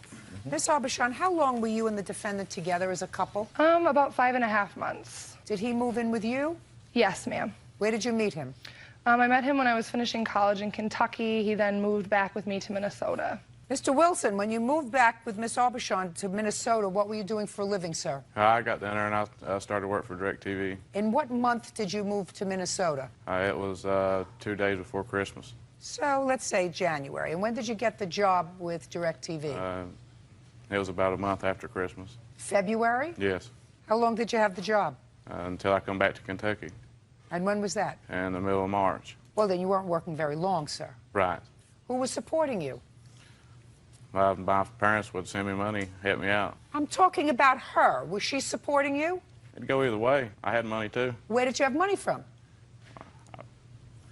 My parents, like I say, they would send me money. How old are you, Mr. Wilson? I'm 23. I'll be 24. If I let you. I hope you'll let me. All of these things, my questions have a reason, Mr. Wilson. Okay. This is your complaint. You foolishly very foolishly, put a down payment on a truck or Yes, Your something Honor. for him. And there was an agreement that he was going to pay you back for it because he didn't have any what? Transportation or money. Because he didn't have any money. Right. Otherwise, he would have put the down payment on his own truck. So evidently his parents, because he acknowledges that you put the down payment on the truck for him, right? I read your papers. Correct. And if you had money of your own, then you wouldn't have needed money from? You're smarter than you look, sir. Now, 2 weeks after you bought him this truck, he goes back to Kentucky to deal with ma'am. some legal issues, according to him, having to do with his child. That ended up being I'm false. speaking. Excuse me. And his child said, "Oh, Daddy, don't leave." So he decided to leave and dump you and go back to the mother of his child and his child because he couldn't say no to his baby. And he kept your truck. That's after 2 weeks. Yes, and how ma'am. much did you lay out? $3,500. You know, your looks are deceiving, sir. What? $3,500, Your Honor. No. There were also payments due on this truck. Yes, Your Honor. He moved back in the middle of March to Kentucky. Did he make the March payment on the truck? No, ma'am, he did not. I see, shh, just a second. I see a whole lot of blank space on your table, Mr. Wilson. You say in your answer that you made the truck payments. You left, according to you, the second week in March. Show me the March payment that you made. I ain't got no evidence or nothing. She come and got the truck without my knowledge, right in the middle of the Listen day. to me. Listen to me. You have evidence, sir, because you would have proof that you made the truck payment in March. Nothing was due. There was no payments due on that truck. I have a just check, had to Your Honor. I just had purchased. We just had purchased that truck. Like I say, we just had purchased You mean that you truck. purchased it, they made you a gift? No, it's not a gift. It wasn't. There was no payments due on it. When was the first payment due? Whenever we bought the truck, like 3 weeks before, and I hadn't had a chance to pay the payment on it because she come and got it. You didn't have a chance. Exactly. Your Honor, I have a check for Can I see it, March. please? Yes, ma'am. My mother wrote it out of account that we had shared together, my mother and I, to make the payment. After he was delinquent on that payment, that's when we chose to go down there for the sake of my credit. and Just get a it. second. Yes, Your Honor. We do this according to the way I run this playpen, okay? Check is dated the 21st of March, so I assume for $271.75. You don't have another check that you made, do you, sir? No. In March? No, no. Then you went down because he didn't make the payment. And very wisely, I might add, decided not to be involved with this man anymore because now your credit is on the line because there are payments due on this car. Yes, Your Honor. So you and your mom, according to your papers, went down and repossessed the car. Yes. And sold it. Yes. Sold it at a loss. Yes. And what you want is the money that you spent on him for this truck. How much did you sell the truck for? Sold the truck for $10,500. Had $11.86 left on the truck to be paid. All right, so what's the deficit? About $1,300. Okay. That's a cheap lesson. Now, when, Ms. Aubuchon, when you went down to repossess the truck, did you give him any notice that he had the opportunity to make up any of these? Yes, Your Honor. I asked him if he would please return the truck to me. I even offered to buy him a plane ticket back to Kentucky from Minnesota if he would do that. And what did he say to you? He said, I'll do it, and then he would not call me back. I wouldn't be able to get a hold of him for several weeks at a time. When did you first call him? I called him... Mr. Wilson, this smirk is irritating. Go ahead. I was explaining this to him about a week after he left once I realized that he would not be returning. When he left to go to Kentucky? Yes. When did he notify you that he would not be coming back? It was about a week after he left. He told me that he wasn't going to be coming back due to his baby and missing his family. At that point, I said, I'll give you the opportunity to make the truck payment. If you do not, it will be going against my credit as well, and I will have to retrieve the truck. And when did you have the discussion with him? That discussion with him was had about a week after he... Which was when? It would have been the very end of February, first week of March. I also have credit card charges, Your Honor, which would indicate when he returned back to Kentucky. I'd like to see them, please. Now, the second part of your claim is that he overdrew a joint checking account that you had. And quite frankly, I'm far more interested in that than this truck problem because Yes, Your the Honor. truck was an unfortunate exercise for you. Right. You got most of your money back. Right. The $1,300 is probably a reasonable lesson that you'll never do it again. Well, the down payment I never got back. The down payment you did get back, madam. When you sold it, if anything, there was one payment due. I mean, it was a wise thing for you to do. Otherwise, you would have been responsible for the whole thing. But no bank would have gone after him after a week. But I gave him the opportunity to No bank pay would have gone after him after a week. And in all probability, he would not have made these payments. There's no question he wouldn't have made these payments from a moral perspective. But from a legal perspective, if you own a car and you finance it, and if you're 4 days late with a payment, they do not come after you and repossess the car. They don't do it. Right. Let's hear about the money in your checking account. Okay. We opened this joint checking account because I was supporting Mr. Wilson. I gave him a card of his own. Once he started making money, his checks were going to be directly deposited into that account so that we could pay bills together, so on and so forth. When he left, that account was emptied. I foolishly did not close it. Just a second. When he left, the account was emptied by you? Yes, Your Honor. And how much was in the account? At the time, there was about $1,500 in the account. Okay. And at the time, Mr. Wilson had been working for about a month? Correct. How much money did you put into the account, Mr. Wilson? Probably about $700. Okay, fine. And then, according to the plaintiff, Mr. Wilson, you made charges against her bank credit for $2,000. Why did you do that, sir? I don't think I made that much. Why did you make any? I don't think I made about maybe $300, and I figured my money was in there. Well, let's see how much money. How much money did he charge on the debit card? I believe the total is about $2,300. Not about. Figure it out, because then you're going to show it to Mr. Wilson. You need a calculator? I may need a calculator. There's quite a bit. Stand over next to her while she's adding this up so you save me a little bit of time, Mr. Wilson. Listen to me, Miss Aubuchon. Thank you. Yes, Your Honor. Show him the charge, add it on the calculator. Press on. Okay. I know enough about the machine to know they have to press on. This is the ladder. This is the advance for credit card for food and gas when you left town, food and gas in Kentucky, when you ordered stuff in order to set up your new business in Kentucky, more food and gas, and the Dell computer. And what do we have as a total? We have $2,130, I believe. 25 cents on your computer. This is wrong. That was the Go, difference. step back over and don't be a smart mouth. Can I see it, please? Sure. Give me the computer. Let him stand right there next to you. Just Okay. So unless the decimal is in the wrong place, it should be about $1,595 that I've now added up. Yes. Okay. Okay. Now, Mr. Wilson, you've gone over those charges. That should be your computer in Kentucky, your business in Kentucky, the food and gas in Kentucky. Gone over those charges? Yes. Is that right? $1,595? I don't think so. Well, how much is it, sir? Here, just a second. Let's do... You add it. I don't need no calculator. I mean, I really don't. No, listen to me. Then add it up in your head. Add it up in your head. What? 600. No. Add up those figures, sir. Give the piece of paper to Smartmouth. Read over the figures that she just added, sir. Come on. Well, at the time, you know, from Minnesota, Kentucky. Listen, from Minnesota to Kentucky, give me the charges. Let's go. Let me see your calculator then.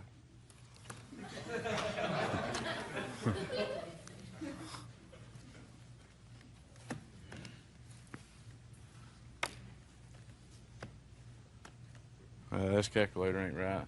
Can I have the calculator, please? I've been using it for 11 years. Okay. Now, what I want you to do, Miss Aubuchon, this is a challenge. I want you to say the charge, tell me what it was for, Okay. and the amount. Okay. There was a ladder charged at Menards, $220.85. Don't give me any change. Okay. Just round it out to the last Yes, Your dollar. Honor. $225? Yep. Advance from credit card, $150. Skywalker Communications, $175. Food and gas in Kentucky, $50. Advance from credit card, $1,000. I'm sorry, I missed that originally. And the Dell computer, $807. Where's the computer, sir? I sent it back whenever she notified me about it. Send it back to whom? Dale, a long time ago. Is there a credit? I was never credited for that, Your Honor. You owe her $2,407. You got it? Good. Judgment for the plaintiff in the amount of $2,407. Listen, Ms. Aubuchon, Yes, you Your made Honor. a mistake. Yes, Your Honor. Don't make another mistake. I won't, Your Honor. Good. Thank you. That's Thank all. you. Parties are excused. You may step out. Kim and Lon Weishart say Kim's son, Ralph Smith, owes for the balance on a truck he totaled. Whose son is he? My son. Well, we have a son and we have a stepson. That's my son, his stepson. How long have the two of you been married? 15 years in September. And how old are you? 23. How long have you been together? 16 years. So you were a little boy, so I can understand when you said he's ours. According to your complaint, you co-signed a car for him. Yes, ma'am. Is that right? Yes, ma'am. How old were you when they co-signed for this car loan? 20. You don't have to reach in. This modern technology will actually pick up your voice if you stand straight. Now, the agreement that you had with your parents was that you were going to make the payments on the car. Is that right? For the first year. I'm going to get back to your year agreement in 1 second, because that sounds sort of interesting. In any event, what happened was he made sporadic payments on the car, and then he totaled the car. So what actually happened was we co-signed for the truck for him. He was doing very well at that time. They had just had their son, bought a new home, had a good job, and was doing very well. So we co-signed. He totaled the car, and you're making payments on it, on the loan. That's correct. Now, you want him to take over those payments. That's what the case is about, right? Yes, about paying his truck payments. Right. They co-signed the car, and you're going to convince me, sir, why I should believe that you only agreed to make the payments for the first year. Yes, I am. And I tell you, I am all ears. Okay, first, my parents flew into Tennessee from Texas, and he asked me, did we want to go out and look at trucks? Because my car seat wouldn't fit in my car, really, for my child, and his golf clubs wouldn't fit in there. So anyway, we go to look at cars, and he's saying he likes this truck and asks me if I like it. And I say, yeah, I like it, you know. And he's telling me how I need a truck for my car seat, for his golf clubs, for when they come into town, they can drive it, and I could drive it while they weren't in town. Keep going. Come on. That's it. I paid the first year's payments. I had money saved up from income taxes, and I told him I could make the first year's payment, and he said, don't worry about it, we'll make the rest. How many vehicles do you have? 2. One for you and one for? Them. One for them? Yeah, the wrecked one. Oh, we're not talking about the truck. How many vehicles did you have at the time that you were making the payments? I had one before the truck, including the truck, too. And what did you do with the second one? I sold it so I could put the money down for the truck. Good. And did you put the money down for the truck? Yes, I did. How much? $1,000. Were you supposed to keep the insurance on the truck? Yes, I was. Did you do that? No. Why not? Because I canceled it about 3 weeks before I had the accident. Why? Because I had bought a new house, and I'd rather have my house than my truck, so I can at least sleep in it. Well, that was ridiculous. You don't drive a car without insurance. What would happen if you hit somebody and really hurt them? I would be in trouble. Right. And what do you think's going to happen to you today because you didn't have insurance? I don't know. I guess that's up to you. You're right.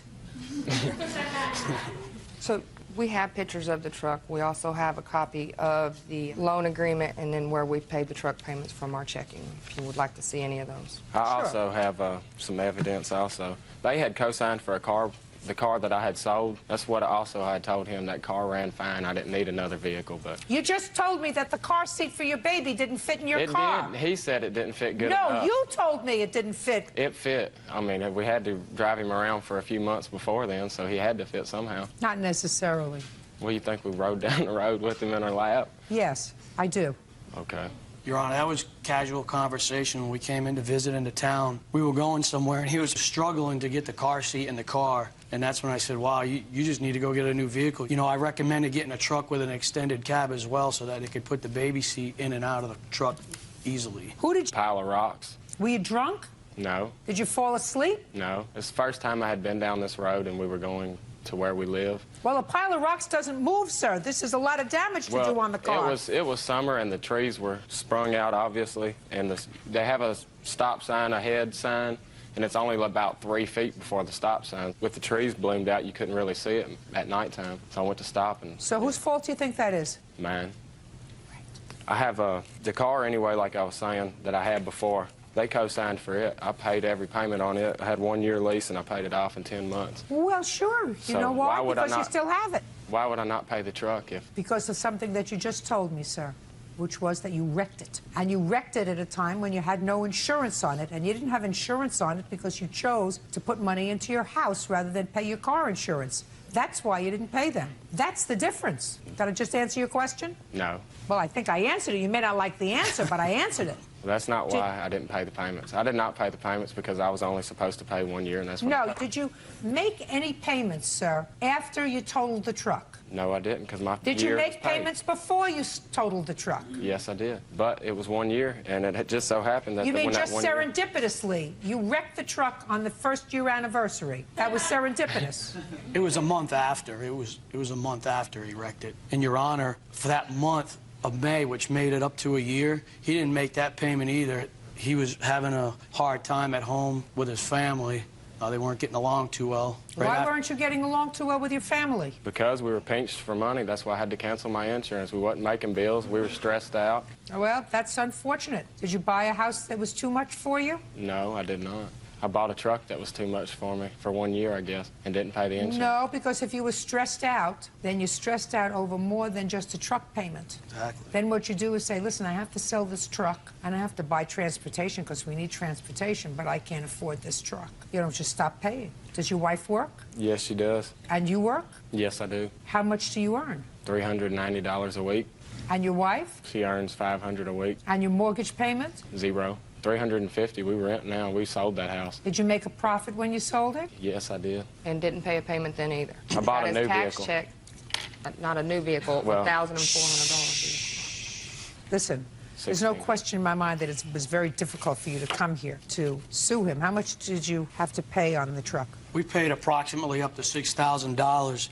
The first year from May of 05 to 06, we made payments on the truck every month. He had called When us did he total the truck? in June of 05. So where have you been the last 2 years? Well, it's kind of hard. I mean, you know, you love your children and you want what's best for them and you try to help them. And we had told him a couple times down the road, you know, when we felt like him and Susie were getting their lives together, that, hey, don't worry about paying us what you owe us on the truck. Just start paying the payments now and we'll wipe the slate clean if you start paying the payments. And we've done that a couple of times for him. 4. And he always says that he'll pay, and then when that month rolls around, he doesn't. So, and it's hard for a parent to take their child. I don't say that. I never said I'd pay a payment after that year. Oh, sure you did. It's ridiculous to I think did not say otherwise. that. Ridiculous to say otherwise. So the total amount of the payments were $13,263. Is that right? And he paid a year's worth. He paid a year's worth. And that's well, just from short of 04. one I month. got right here what I paid. It was Where is actually the 11 truck? months. Where is the truck now? It was totaled? It's sitting in my sister's driveway, In her yard. or yard. Where did you get this figure of $3,696 from? Well, this is why, Your Honor, from May of 05, when we started making the payments, he called us at the end of May and said, look, I'm not going to be able to make May's payment. And we said, all right, we'll help you out. By the time it was ready to make that payment, June had rolled in, and we said, okay, we'll make June for you as well. So there was 2 months, because we know they were struggling a little bit. And shortly after, he wrecked his truck. He totaled it. You know, he told us a few days later that he totaled it and that he had been drinking, so. I want to know where you get the $3,696. Get there. Well, get there faster. Okay. It's $221.05 a month. There were a few months that he said that he was going to make the payment, did not make the payment, so there was late fees and things like that added on to that. So from the time that he wrecked the truck, which was June of 05. 05. Yes, ma'am. It was July 1st. And it may be in July 1st. The end of June, maybe July 1st. But Go ahead. So anyways, from that point on, Your Honor, that's where we came up with the figure from. Got it. I have all my paperwork for the payments. I was only supposed to make 1 year's payment. I have them, and I have the paperwork where they co-signed before, and I made every payment and even paid it I off believe 2 you months made every payment. You also have the car. I don't have the car. It's sold. What you gave me here is the payments from your bank to West State Farm Bank. Is that where the truck was Yes, financed? State Farm. Very good. Listen, don't co-sign for anybody anymore, even your kid. Yeah, this is our second time. Huh? This is This is our our second oldest daughter got us as well. They probably made the same deal with her. There's no deals. It's just trying to help your children. Don't take advantage of your parents. They seem like very nice people. I'm not taking advantage Yeah, of them. judgment for the plaintiff in the amount of $3,696. That's all. Step out. Thank you. Parties are excused. You may step out. Scott Sanders says ex-girlfriend Courtney Braccio owes for the return of an iPod and for an unpaid loan. Courtney admits that Scott gave her the money, but claims it was never a loan. Mr. Sanders, who is this young lady? This is my daughter, Caitlin. Okay. This is your complaint. I assume it's really about a loan that you made to her. It's about both, man, the iPod and the money. You were dating, Not at the time, we were not dating. but you were friends. Yes. You had been dating, then you remained friends. So you claim a loan of an iPod and then a loan of some cash because she said that she was financially strapped. Yes, ma'am. And she has 2 children. You felt sorry for her, so you loaned her some money. She has not paid you back that money, nor, according to you, returned the iPod. When did you have a relationship with her, and when was that over? The relationship started online in a chat room back in January of '06. We actually started seeing each other approximately April of '06, and we quit the physical part of the relationship in approximately October of '06. We remained friends. There was a situation where she was actually living with somebody else, and I was not comfortable with her constantly saying she was going to leave this guy, leave this guy. I said, you know, I ain't doing this anymore then. You got to, or get off the pot. She didn't, so I made a decision, you know, we'll be friends. She talked about, to myself and my daughter, she cared about me, she wanted us to be together. I said, well, you know, when you decide to move on, let me know. And we continued to be friends, talked on the phone, online quite a bit. And that December, I had come into some money, and I decided to buy myself things I'd wanted for a long time. Okay, so in December of '06, one of the things you bought yourself was an iPod. Yep. Okay, when did you give it to her? The day I bought it, I was in Grand Rapids, where she lived. We live about 35 minutes apart. The day you bought it, you gave it to her in December of 2006. Yes. I am not computer savvy. I said, you know, I got this thing, I want it, but I'm not sure how to get music on it. I've got a friend, he can download this. She knows a lot more about this stuff than I did. What took you a year and a half to get the iPod back? Well, she claimed it was stolen in January of '07 out of her car. Just a second. What took you a year and a half to sue her? I actually decided to sue her in January of this past year, a year later. Why? Because she continually did not pay me back. Just a second. Yes. You're his daughter? Yeah. How old are you? 11. Do you have an iPod? No. Does your dad have an iPod? I don't know. Does your dad have an iPod? Yes. I have an iPod? Shh. Just. Sorry, Your Honor. That's what she said. I don't have an iPod. Then you don't need one. If in December of '06 you bought an iPod and a month later she told you that the iPod was stolen, and this is something that you always wanted, Mr. Sander, listen to me very carefully, sir. If something doesn't make sense, it's usually not true. You sure you want your daughter here?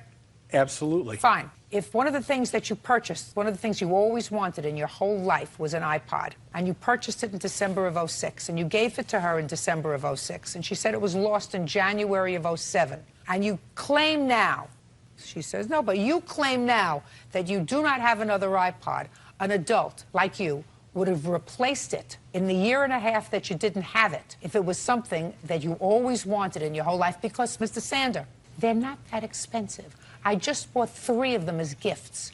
They're very cheap. You would have, in the last year and a half, replaced it. Let's get on with the loan, sir, which is where I wanted to go at the beginning. Well, ma'am, that's Let's get on with the loan. She promised to pay me back for that Let's get on iPod. with the loan.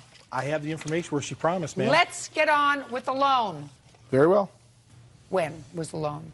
There were 5 loans made. Starting when? In January of '07. How much? The total was, I don't have the total actually written down in front of me. It was around $700. You're coming to court. You're supposed to be prepared, Mr. Sander. Well, I have all the dates on the loans were made. Can I see his bank statements?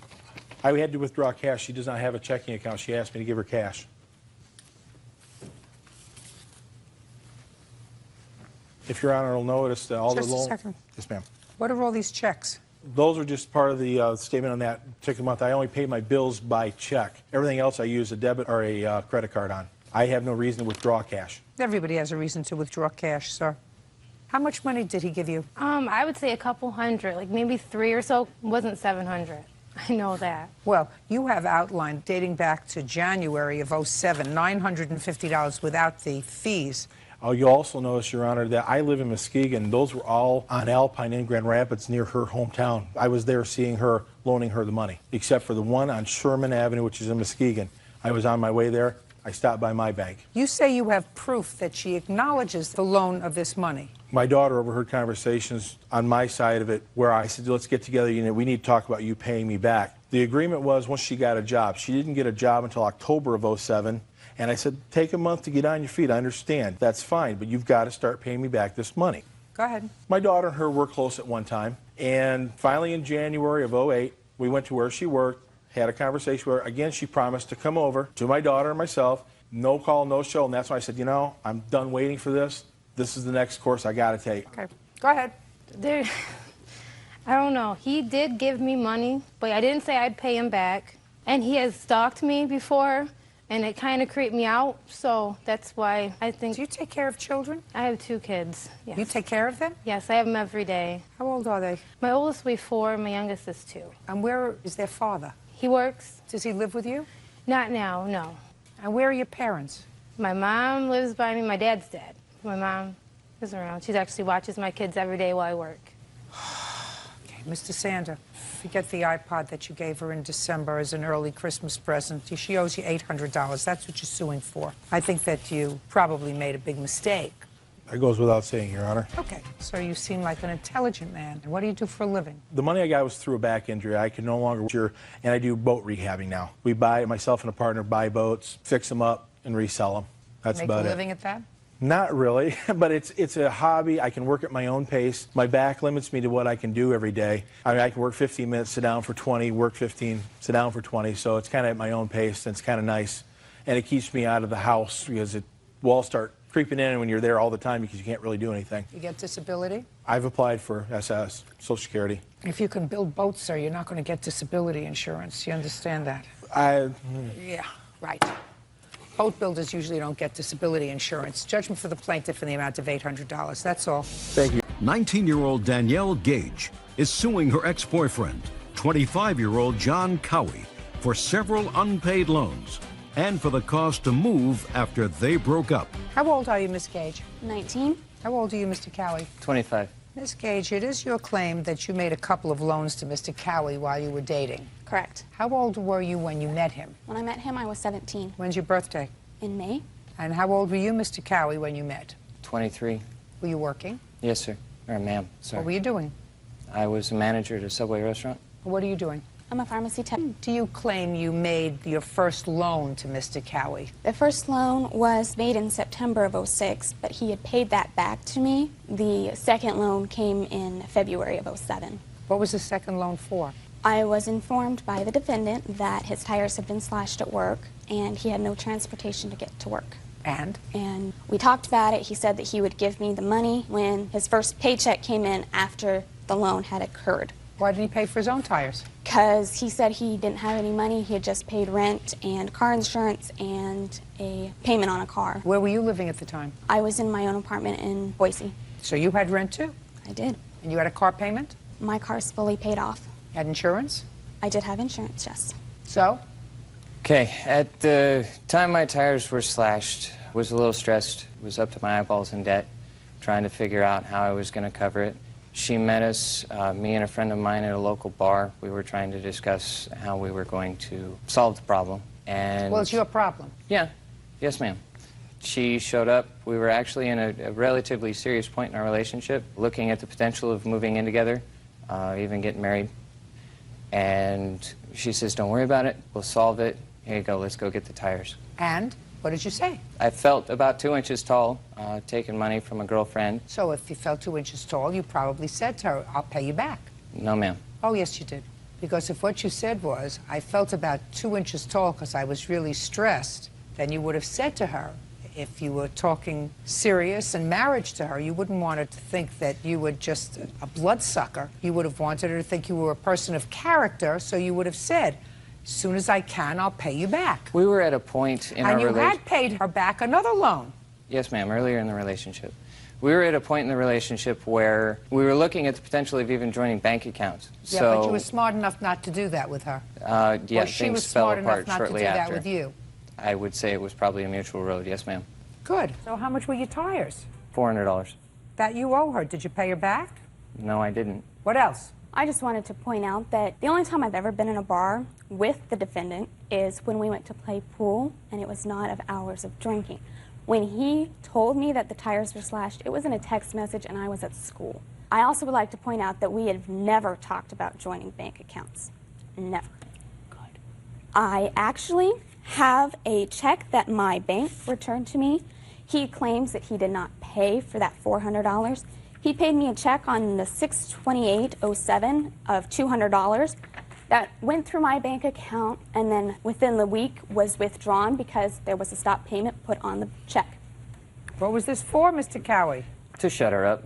I was getting constant phone calls berating, vindictive ex-girlfriend, you owe me money, you owe me money. So you gave her a check and then you stopped payment on it? I realized I didn't have the money in the account to cover the check, so I stopped the payment on it.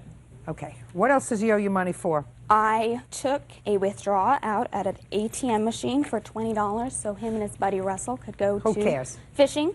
I also have moving expenses that I would like to sue for. What kind of moving expenses? Even though I was not living with the defendant, I was living relatively close to the defendant. With my past history and all of the emotion and anger, and when a guy gets angry, I get very scared. I specifically told him, don't come around, I don't want to see you. Put your hand down. And Miss Gage, listen to me. That part of your claim is not actionable.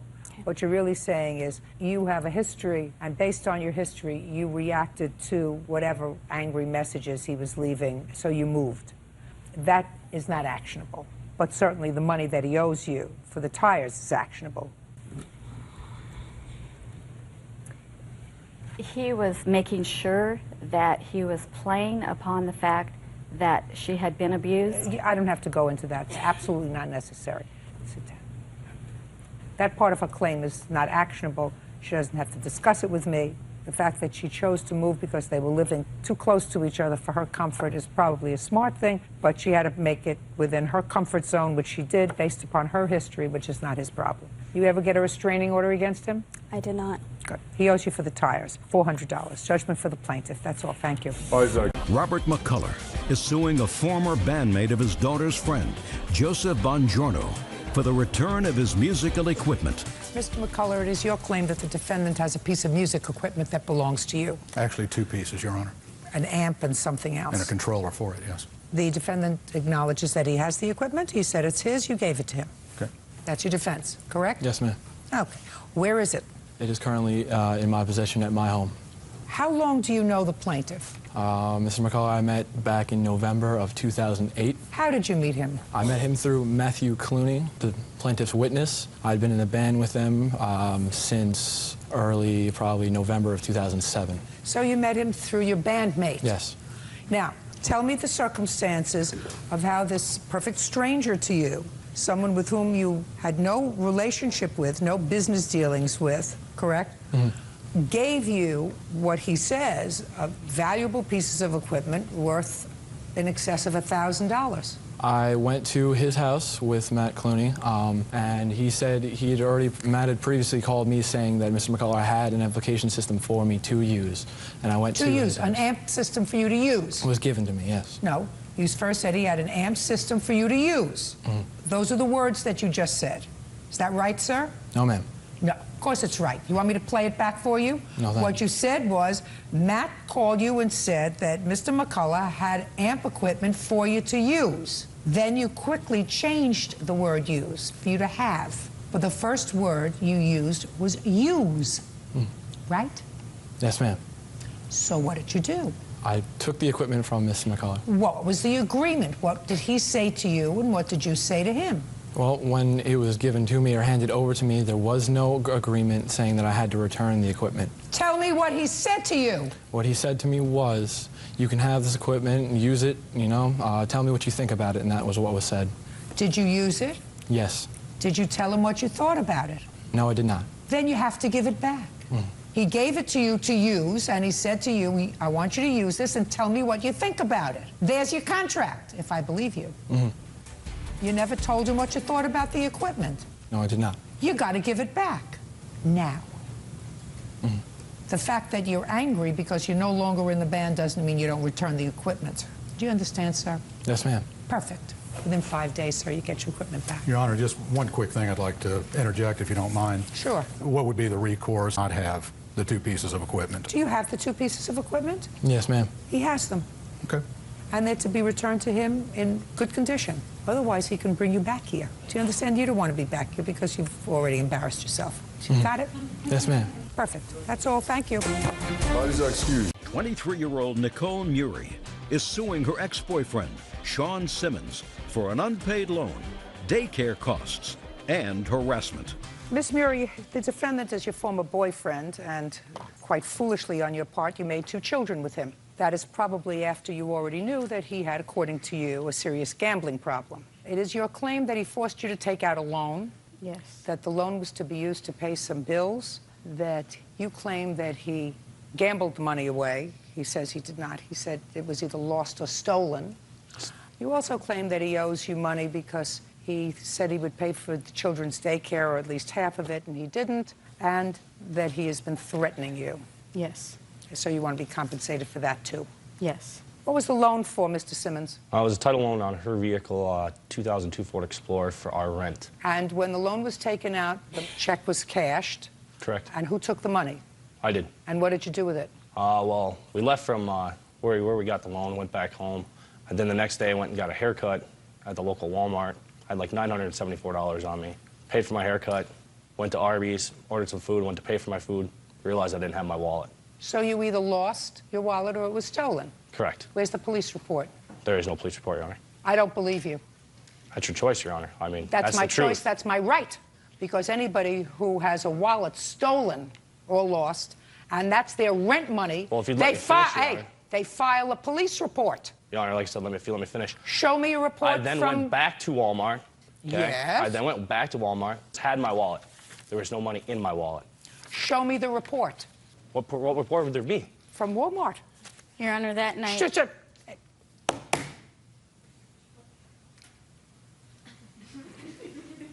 There would be a police report that you were the victim of theft. Even if that were not the case, let's say you left your wallet on the counter when you got your hair cut. You're responsible for the lost money. No, I'm not, Your Honor. I don't care whether you say you are or whether you say you aren't. That's why you're here, sir. That's why I went to law school. And what do you do for a living? I'm currently unemployed. That's why I went to law school and you are unemployed. All right. How much was the loan? $1,000? It was $1,010.50. Okay. Now, give me in 30 seconds or less how he's been harassing you and threatening you to the extent that I'm going to compensate you for that. Ever since we moved up to my mom's house, and then we moved out into a place of our own, and ever since then it was threats daily. Then you leave. Calling. Then you leave. I didn't want to rip our family apart. Well, that's too bad. Then you don't come in and complain about it now. You left, ultimately, correct? Yes, I did, and Very I got an good. OFP. A protective order? Yes. Perfect. Good. That's what you should have done before. Now, tell me about this money owed for daycare. I pay daycare for our 2 youngest children. I pay my mom $50 per kid per week, so that totals $400 a month. Yes. And I've always paid the daycare. He has never helped take care of any of his kids. He's got 5 kids, and he doesn't support any of them. He had 3 before he had 2 with you? Yes. You should have had a clue. Yes, I should have. You should have had a clue before you had 1. You should have had a bigger clue before you had 2. And unless you can prove a contract with Mr. Simmons to pay half the daycare, you will address that issue when you take him to court for support. I never knew anything even about the daycare, Your Just Honor. listen to me. Does it sound like I'm against you right now on the daycare, sir? So why don't you just keep your mouth... I don't want you to make a point. I want you to be quiet unless I ask you a question. Okay. Perfect. Do you understand? Yes, and child support is pending. Good. When you have a child support order against him, then he will have the parameters of his responsibility with regard to these 2 children. And if he fails to pay the child support order, and if that judge has any gumption, she'll put him in jail for non-payment of child support. But unless you have a contract with him, oral or written, with regard to payment to your mother for watching your children, he's not responsible for it. Do you understand? Yeah, but he's always told me he'd help me out. Well, he helped you out is not a contract. Help you out is not a contract. Right now, he owes you $1,010. That's for the money that he either lost or stole or gambled away. Anything else? Perfect. Thank you. Judgment for the plaintiff. Parties are excused. You may step out. Jonathan Kwasniewski claims he was an uninvited guest at a party when he was attacked by Luke Archibek and his friends. Jonathan says his jaw was broken and he was knocked out cold. Mr. Kwasniewski, it is your claim that the defendant assaulted you at a house party. He says he did not assault you. He knows that you were injured. He doesn't know how that happened. He certainly knows it wasn't him. When and where was this party? It was on March 25th, 26th. I'm not sure where it was at. What do you mean you're not sure where it was at? Well, I don't know the cross streets where it was at. It was in Arvada, Colorado. Who took you there? My brother, he got a call from our friend Joel that there was a party going on, and sure enough, a bunch of guys not having anything to do, we decided to go. So you weren't invited by the people who were throwing the party? Yes. And as far as you know, none of your group was invited. You just were told that there was a party, and you showed up? Yes. How many of you showed up? 4, including myself. And where had you been before? We were at a buddy's house just hanging out, playing pool. Drinking? No, his parents were there. We were just hanging out, looking for something to do. So you got there about 11:30. And how many people were at the party when you got there? Roughly 40, 35 maybe. Were you introduced to the people who were throwing the party? Not necessarily people who were throwing the party, but who, were just there already. Do you know who was throwing the party? I don't. Who would that be, Mr. Archibald? It was actually my friend Scott Hodges. It was his birthday party at the time, and there was actually more like about 100 people there, and there was plenty of alcohol, and everybody was intoxicated at the time. Why don't you not volunteer information that I didn't ask for, sir? Sorry, ma'am. I know you want to get it all out. I do things in a very orderly, organized fashion. Yes, ma'am. Got it? Got it. So it was your friend whose party? Scott Hodges. Scott Hodges. You see, if you just concentrated on answering my question, I would have understood you. Yes, ma'am. Sorry. Did you know who Scott Hodges was? No, ma'am. Who were you? Friend. Did you know who Scott Hodges was? No, ma'am. How old was Scott Hodges? He just turned 21 at the time. And this was at his parents' house? Yes, ma'am. And they were in or out? They were indisposed at the time. They were not in. They weren't indisposed. Well, they're out, yeah. I'm sorry.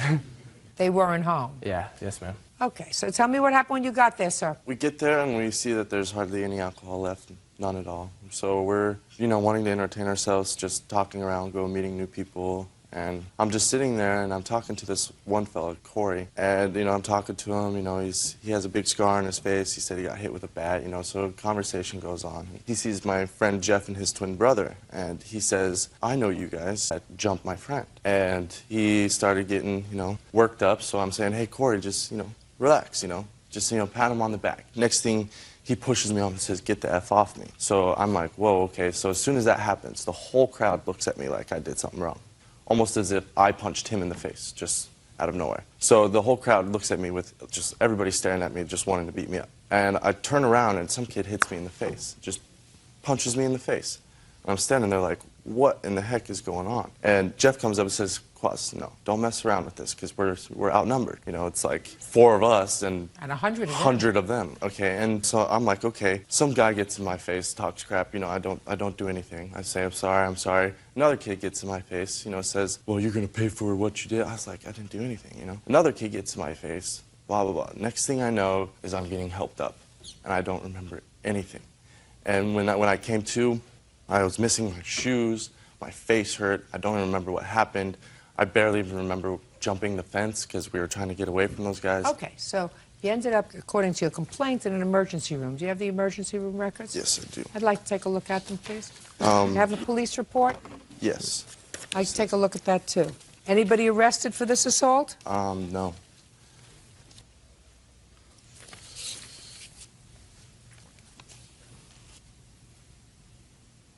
You were there with 2 brothers? My brother and his brother. What's your name, sir? Jeff. Jeff what? Gerber. Stand up, sir. When, for the first time, sir, did you speak to the police? I spoke to the police about 4 days afterwards, after this happened. And what prompted you to speak to the police 4 days afterwards? They had called me. He went into the doctor's the day after, and he filed the police report then. So I was just waiting for them to contact me so I can give him my side of the story. And when you spoke to the police, what did you tell them, Jeff? I told him that we went to a party where there was drinking and there was people. Did you drink? No, we were only there for about 10 minutes before this happened. Mm-hmm. And But everybody else was drinking because there was no alcohol left by the time you got there. Yeah, it was a party, so there was about 100 people, like he said. Well, I just said that when he got there, the alcohol was all gone, which means everybody was pretty well loaded. Yeah. Okay, go ahead. And as we were sitting in the back porch of the house, and Corey is the one that had started talking to me about a previous fight that I had been in about a year before that even happened with one of his friends, and tried to get all huff and puffy and tough, and started cussing and saying all sorts of stuff. And then, he had challenged me to fight him, and then he had challenged John here to fight him out on the back of the lawn, and pretty much everybody heard that and just started coming outside and what's going on, what's going on? And then I had seen John here get punched by a kid, I believe his name was Scott. Okay, so he got punched by a guy named Scott. He got punched by a guy named Scott, and then I told John here to just lay off. We don't want to get, jumped here. And then just every kid thought we were out to get him, so they were just, every kid was getting in our faces. And then I looked to my right, I'm standing like with my back towards the building, the house, and I looked to my right, and John here gets sucker punched. He wasn't looking, he was facing forward, while Luke here ran up next to him from his right and sucker punched him in his face. When was the first time you met Luke? That night. Never seen him before? Never. When, for the first time that evening, had you seen Luke? Right after he punched him. So you had not seen him before that evening? Mm-mm. That was the first time you saw him? And when was the next time you saw him? Here. When you were interviewed by the police 4 days later, you told them that you could identify the person who They didn't assaulted even him? ask me that. They already knew it was Luke. Don't tell me what the police knew. I'm looking at the police reports, and I don't see anything about Luke here. They, What? Ma'am, I was never contacted by any Shh. You mean you spoke to the police? Did they come to your house? Oh, they had called me on my cell phone. Called you on your cell phone? Did you give them the number? For him? Yes. Why did you give them the number? Because he was there, he was a witness. And so I assume that you wanted the police to locate the person who caused this injury to you. I would have loved to, except I didn't know who had punched But him. the reason you gave the police Jeff's number is because you wanted the police to find the person who had hurt you. Yes, ma'am. And Jeff knew the person who had hurt you, right? Yes, ma'am. Jeff tells me that when he spoke to the police, he didn't tell them the name of the person who hurt you because they didn't ask him. Is that what you're telling me? Correct. Well, what questions did they ask you, Jeff? They asked me exactly who and what happened. I gave them my side of the Just a story. second. So you said who and what happened, just like I did. What did you see and what did you do? You just told me that you saw this young man who you've identified as Luke throw the sucker punch at your friend. Well, Right? That's what you just told me. Why were you keeping that a secret from the police? I didn't keep it a secret. I didn't know his name. How I found out his name is that I have a buddy that knows of him, and he had contacted them somehow and found out that his name was Luke. And that's how we all know. And I recognized him once I saw him. Yeah, that's the kid that punched him. So what you're telling me is 4 days later, you didn't tell the police that you could identify the person who punched him. I could identify him. And the police asked you nothing else? They asked me his name. They didn't ask me what he looked like because obviously he'd be wearing something different 4 days later. I'm not talking about what he was wearing, sir. This happened 9 months ago. And the first time you've seen him, after you saw him for a moment at this party, 9 months ago, was here in court. And for how long did you see him? You saw him for the first time when he punched your friend. Is that right? You saw him run away. What had happened is that after I saw him punch him, I had rushed up to him and pushed him off, pushed him away, and then that's how his image of his face stuck in my head, and that's when everybody started jumping me, my brother, and his brother. Okay. On your own 2 feet, sir. Yes, ma'am. What happened was I was downstairs and I was drinking and everything, and yes, my friend Corey was with me at the time, and we were downstairs. This is Corey? Yes, ma'am. You're the Corey? No, different Corey. No, not that Corey. But we were downstairs and we were drinking and everything like that, and then this girl comes downstairs and tells me that everyone's fighting out back and that Scott called for some people to come break it up. So we run upstairs, and by the time I get up there, everybody's already fighting. Like I said, it was not me who threw the punch and everything. It was actually my friend that I consort with, and actually that's how I think they know me, is through my friend because we look alike, but no, it was not me. Oh, so you know who hit him? Well, yes. You know who hit him? Yes, kind of. Like. No. Yeah. Listen to me. So you look very much like him. Yes, ma'am. What's his name? Brian. Brian what? Look at me. And how do you know that Brian hit him? Just word around. Did you tell that? Look at me. Did you tell that to the police? No, ma'am. Like I said, I've never came in contact with any police officers. You know the name Brian? No, ma'am. You don't? No. Well, you didn't know anybody at this party. No. You just showed up. Very stupid. You're the other Corey. Yes, ma'am. What's your last name? Clendenning. Were you downstairs drinking? I was actually with Luke? downstairs, not drinking, but yes, I was there. Tell me what you observed when you went upstairs. Just a lot of people out back scuffling around, grabbing each other, swinging. It was pretty hectic. You know this person, Brian? Yes, I know of him. You know of him? Yeah. Was he at the party? Yes. Did you see him up there during the scuffle? Yes. Did you see the plaintiff assaulted? I saw him down when I was outside. When I came out, he was already down. Did you come up from the basement with the defendant? I was probably 5 feet behind him. So you came up together? Yes, ma'am. And when you came up together, the plaintiff was already on the ground? From what it looks like, yes. I mean, there were so many people, and it was him. There was Jeff Lance, which is Jeff's twin brother. So you know them? Yes. How old are you, sir? 20 years old. What do you do for a living? I used to work at Lucky Strikes. Now I work for a Coors Brewing Company. Did you have a lot to drink that night? I didn't drink at all because I was with my girlfriend. She's kind of judgmental and all that. I believe you. Anything else you want to tell me? Yeah. Why would all my friends and his friends tell me that it's him that hit me and not Brian? Let me explain something to you, sir. That's hearsay. Right, but Jeff can recognize Luke. Jeff punched Luke in the face.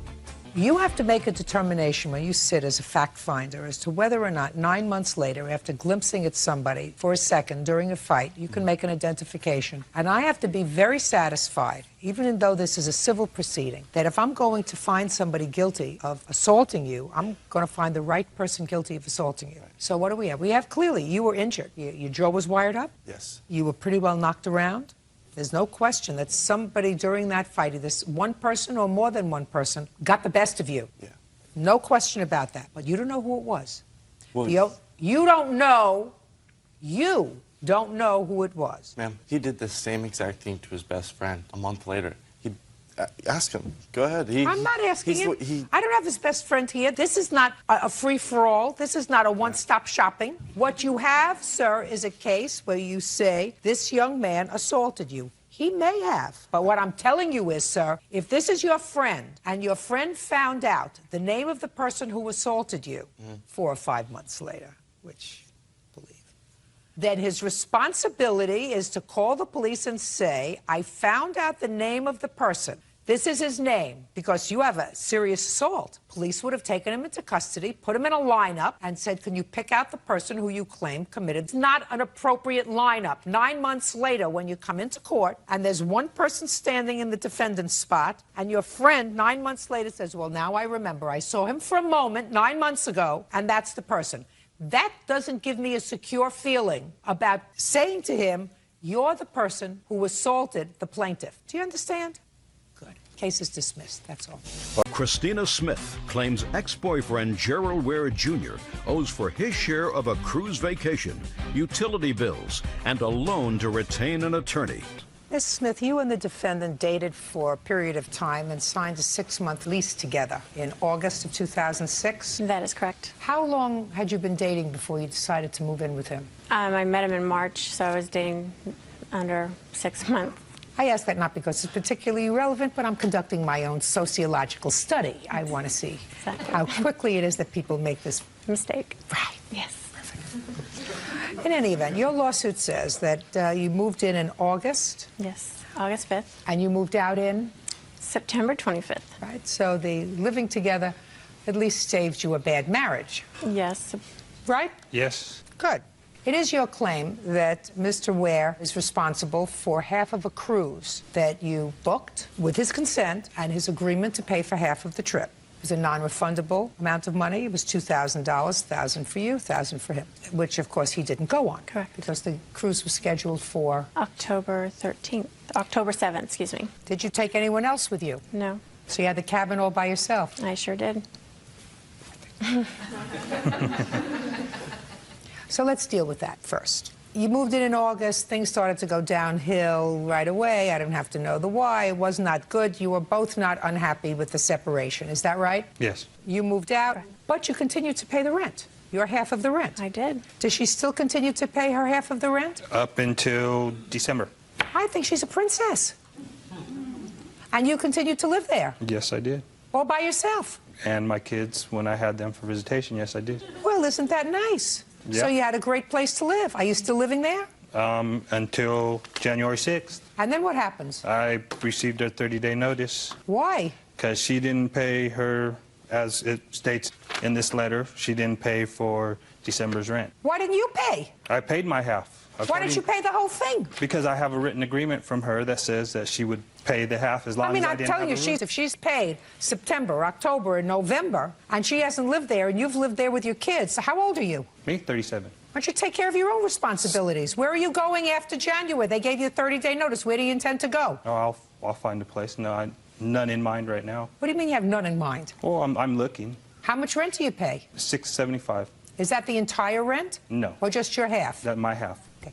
When you moved in to that apartment, where had you been living just prior to that? With my boss, as well as Christina. With your boss? Yes. What kind of work do you do? I am a cabinet installer. And you lived in your boss's house? Yes, I did.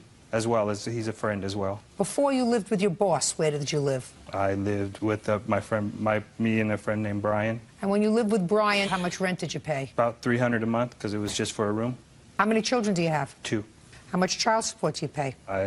The child support is, my son is not legally mine. I accepted that responsibility when he was born, and after she went after his real father for child support, so they dismissed that court order, and for Bella it's $246, I think it is. How much child support do you pay? $246. He doesn't pay child support. When was the last time you paid child support, Mr. Ware? It's been a couple years because my ex-wife put a letter in. She said that when she required me to pay child support, that I didn't see the kids regularly, so she wrote a letter to the district attorneys in Sacramento County. That's hearsay. I just asked you a simple question. When was the last time you paid child support? You said several years ago. Yeah.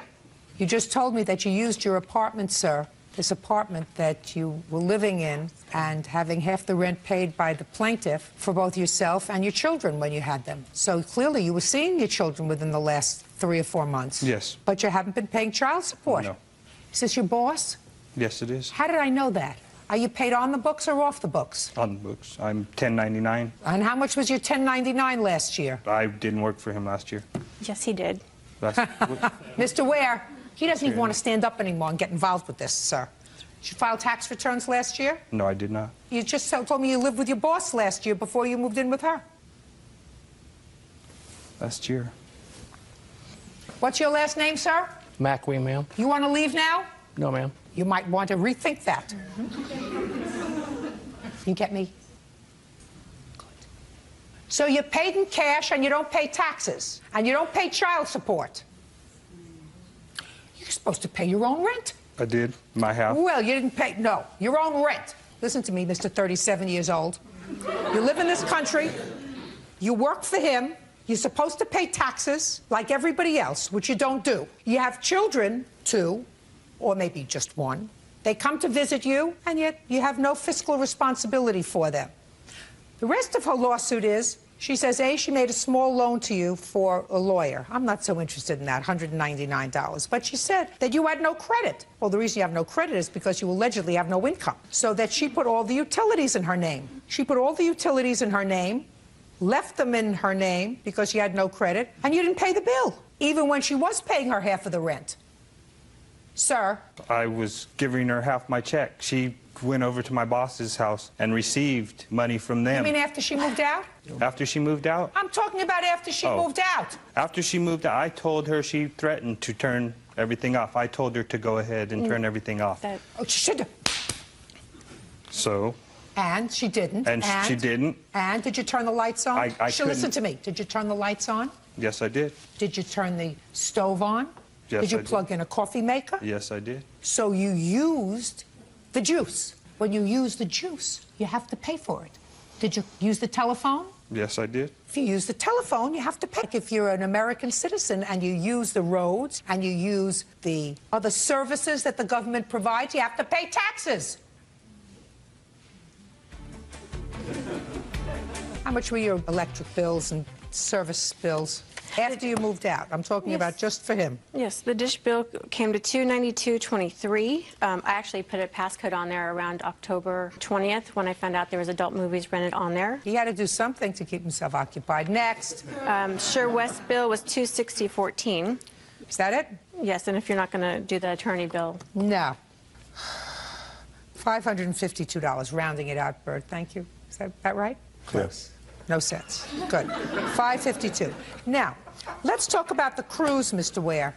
You told her to go ahead and book the cruise? A cruise was planned before I met her. We had been talking about it amongst friends before she moved in, and her sister is a friend of my boss. Did you tell her to go ahead and book the cruise? No, I did not. That's not what you said here, sir. My boss's wife booked That's not what you said here, sir, in your answer. Just because you broke up doesn't mean that you don't pay for half the cruise. You pay for half the cruise. What? In order to get the cruise, you have to do double occupancy. Don't speak to me sitting down. Sorry, ma'am. We told them both prior to this going that if anything happened, that you have to pay double occupancy to get on this cruise in order to get all the cabins together. So I said, if something happens, you can't change it, you can't get the money back, and they were both aware of that. You made that clear to both of them? Correct. Terrific. Thank you. You can sit down. I gave Gerald every opportunity to go on that cruise. Listen, it happens. He's got to pay for half the cruise because you're out the money. Do you understand? No, I don't, but... Well, it's very, very easy, sir. There's no way that you wanted to go on this cruise, and there's no way that you were going to share a cabin together. Somebody was going to go on the cruise. Now, it is my sense that if you said to her, I will give you the $2,000, I will go on the cruise instead of you, she would have said, great. No. She would have said to you, great. You go on the cruise, and I won't. But right now, she had $2,000 invested in this cruise, and she hadn't seen a penny from you. Yes, she had, ma'am. Oh, really? You paid for some? I was giving her all my checks that I was receiving from him. Checks? To You pay get cash? for... Listen to me. Well, cash. To pay for credit card bills that were outstanding when we met. We're not talking credit card bills, sir. That's We're talking how about the cruise. That's how the cruise was paid, on credit card. How much money were you giving her? I was receiving $500 a week. In what? In cash. I love it when a game plan comes together. Just think of it this way, sir. It's your contribution to taxes. Judgment for the plaintiff in the amount of $1,552. Judge, That's all. I have some jewelry I want to give back to his daughter. Perfect. That's all. Thank you. 22-year-old Ruth Ayala is suing her former friend, 19-year-old Nicole Almengor, for crashing her brand-new Toyota Corolla. Ah, Miss Ayala, how old are you? 22. Tell me what kind of car you had. A Toyota Corolla 2006. Who bought it for you? I did, with my dad as a co-signer. Who is this? He's my witness. Well, what is he a witness to? He works with me at Sears, and he's witness because Nicole talked to him several times telling him that she was going to help me with the damage of my car when the accident. That's your witness. I just wanted to know what he could possibly say. Now I got it. Now, do your father work? Yes. I ask you all of these questions because this is the scenario that I got. You had to deliver a car to a sister of yours who lived someplace else. So you ask the defendant, do me a favor, follow me in my sister's car. I'm going to drive my new car. And then when we drop my sister's car off, we'll drive home together. Right. So you asked her to do you a favor. She did. You were both very tired or whatever. Did you go to a party the night at your sister's house? Is that right? The night before the accident. Yes. You went to a party. You both stayed up late after you had delivered the sister's car. Right. Right? Right. And when you got into your car, you said to Miss Almengor, would you do me a favor? I'm tired. Would you drive? Because I don't feel like driving home. And she did. Right. And she had an accident in your brand new car. Right.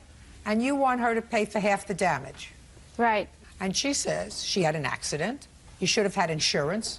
And you had a brand new car with no insurance. How do you have a new car with no insurance when you have a loan? Well, the car in the month when I got my car was on July 12th. They gave me a month with the dealer to have insurance, and afterwards my dad was going to add my car to his policy. So they took pictures of my car on August 26th. So the insurance was in process, which I thought... Just a second. July 12th you bought the car. Right. The dealer had insurance for 1 month. That's August 12th. Right. There's a big gap here between August 12th and August 26th. What were you doing, in hibernation? You were sleeping?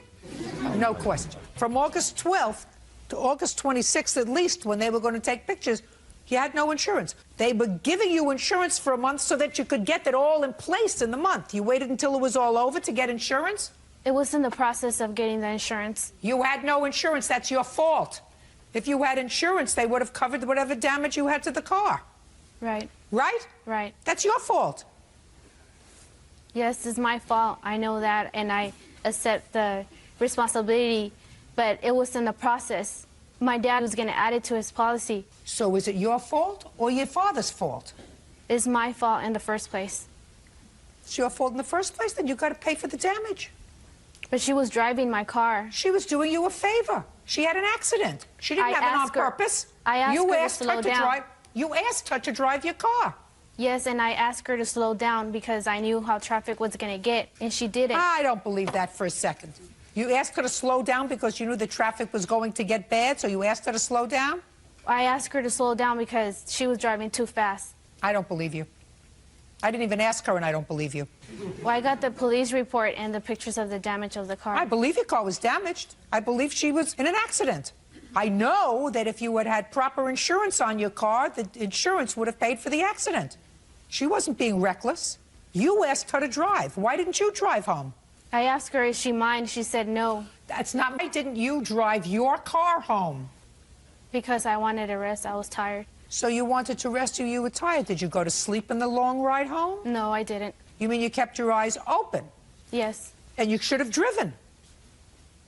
Listen, when you're very tired, everybody knows if you're really tired and you get into a car and you've been up partying the night before and somebody else is driving, you're out.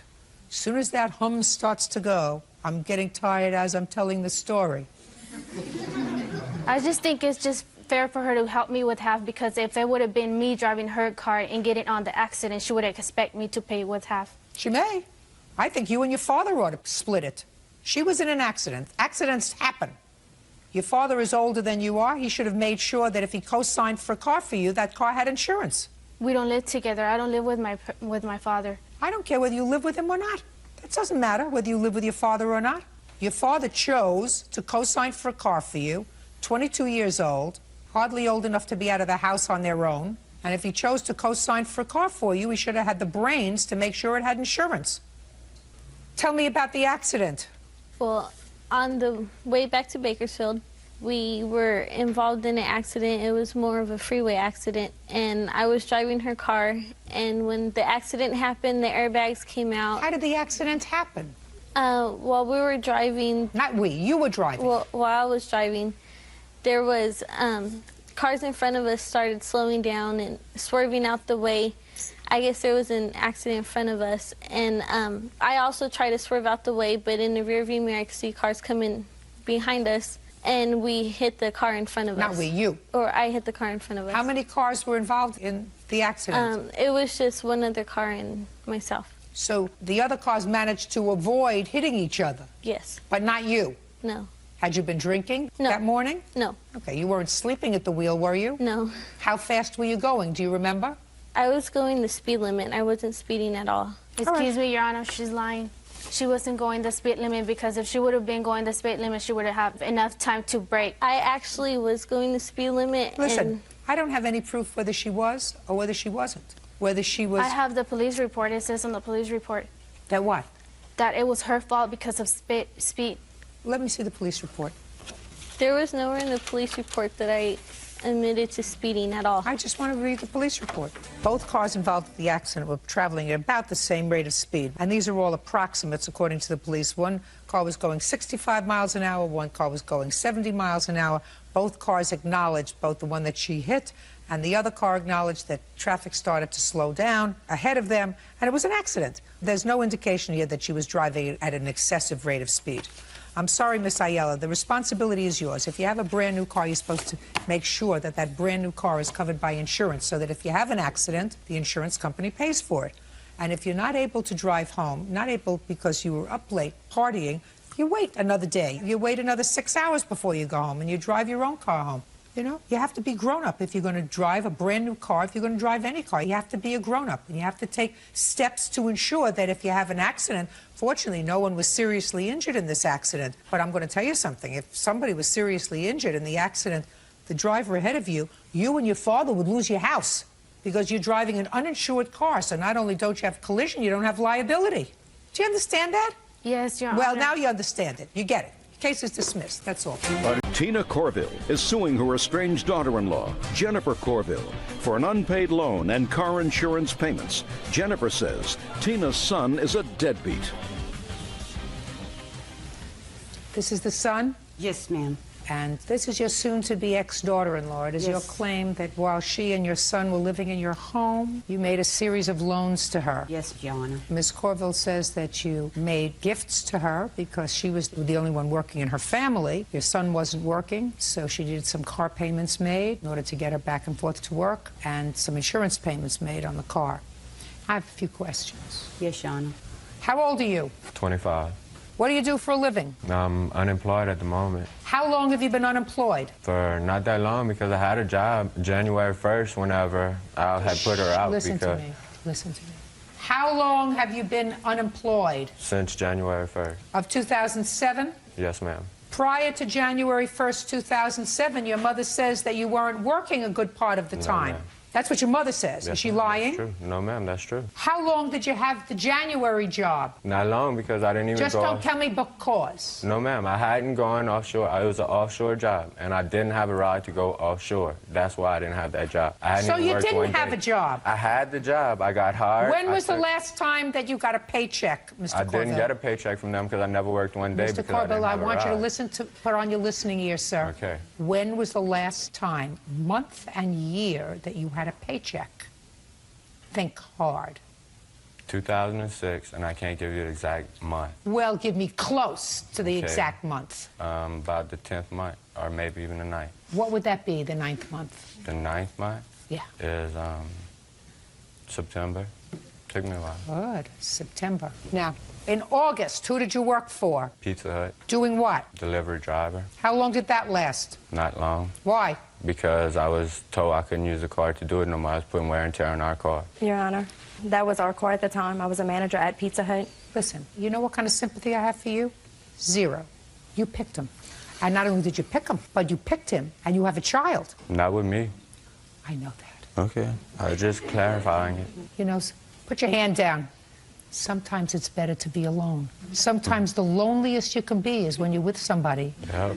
Your son, who is without a job, moves in with you, with his wife and her child. Yes, ma'am. How old was he when he left home? He's been in and out of home since he's 12 years old. In and out of your home? Yes, ma'am. Now, how did you feel about it when he told you he was getting married? Didn't know the girl long enough. But she has a job, right? Yeah, at the time she did have a job, yes, ma'am. Now, your son had no job at the time. At the time? Yeah. At the time? At the time he did have a job. Doing what? He did sheet metal. What happened to that job? He had differences with the guy. Yeah, the guy fired me because I asked for a raise. And what did he say when you asked him for a raise? He told me he didn't feel that I deserved it, and if I felt like I really needed it, I could go look for a job elsewhere because I no longer had one with him. No, that's not what he said. Yes, He ma'am. said, I don't feel as if you deserve it. If you feel as if you deserve more, go elsewhere. Yes, ma'am. Well, he didn't say that you can't have a job with him. He said, go elsewhere. Yes, ma'am. And so you went, where'd you go? To Pizza Hut. Was that paying more than your sheet metal job? Yes, ma'am. Nah. With the tips, yes, No. ma'am. Okay.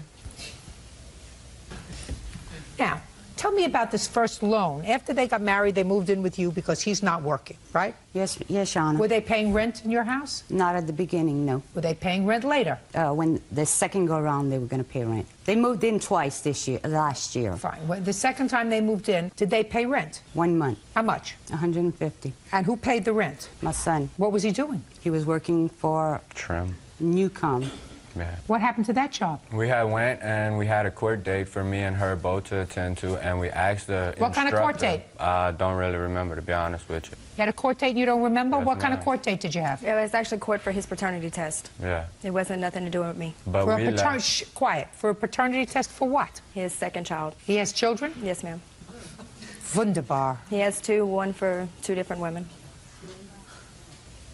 Now, how much money in total did you give Miss Corville? $958. Tell me what it was for. In January. January of what? Of 2006. She bought a car with her income tax. Didn't have money for the insurance, so I loaned her $200. Just a second. Tell me about what she didn't have money for the insurance, and she said to you she would pay me back. Did you have that discussion with her or with your son? With her. Tell me about the discussion. She said that she would help us, give us the money because of the fact he was out of work, and she didn't want to see us without a car because if we didn't have a car, we were unable to work. Was he And as she working? said- Was he working at the time? No, ma'am. Did you subsequently get a job, sir? Yes, ma'am. Oh, you did. Good. Where did you get a job? That's whenever I went to the electrical company. And how did you get to the electrical company? She had brought me a few occasions. Who did? Miss Jennifer. Your wife? My wife, yes, ma'am.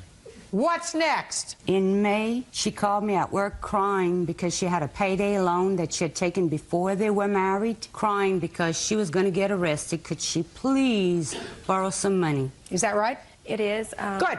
How much was that? $305.80. 80. That you owe her. Go ahead.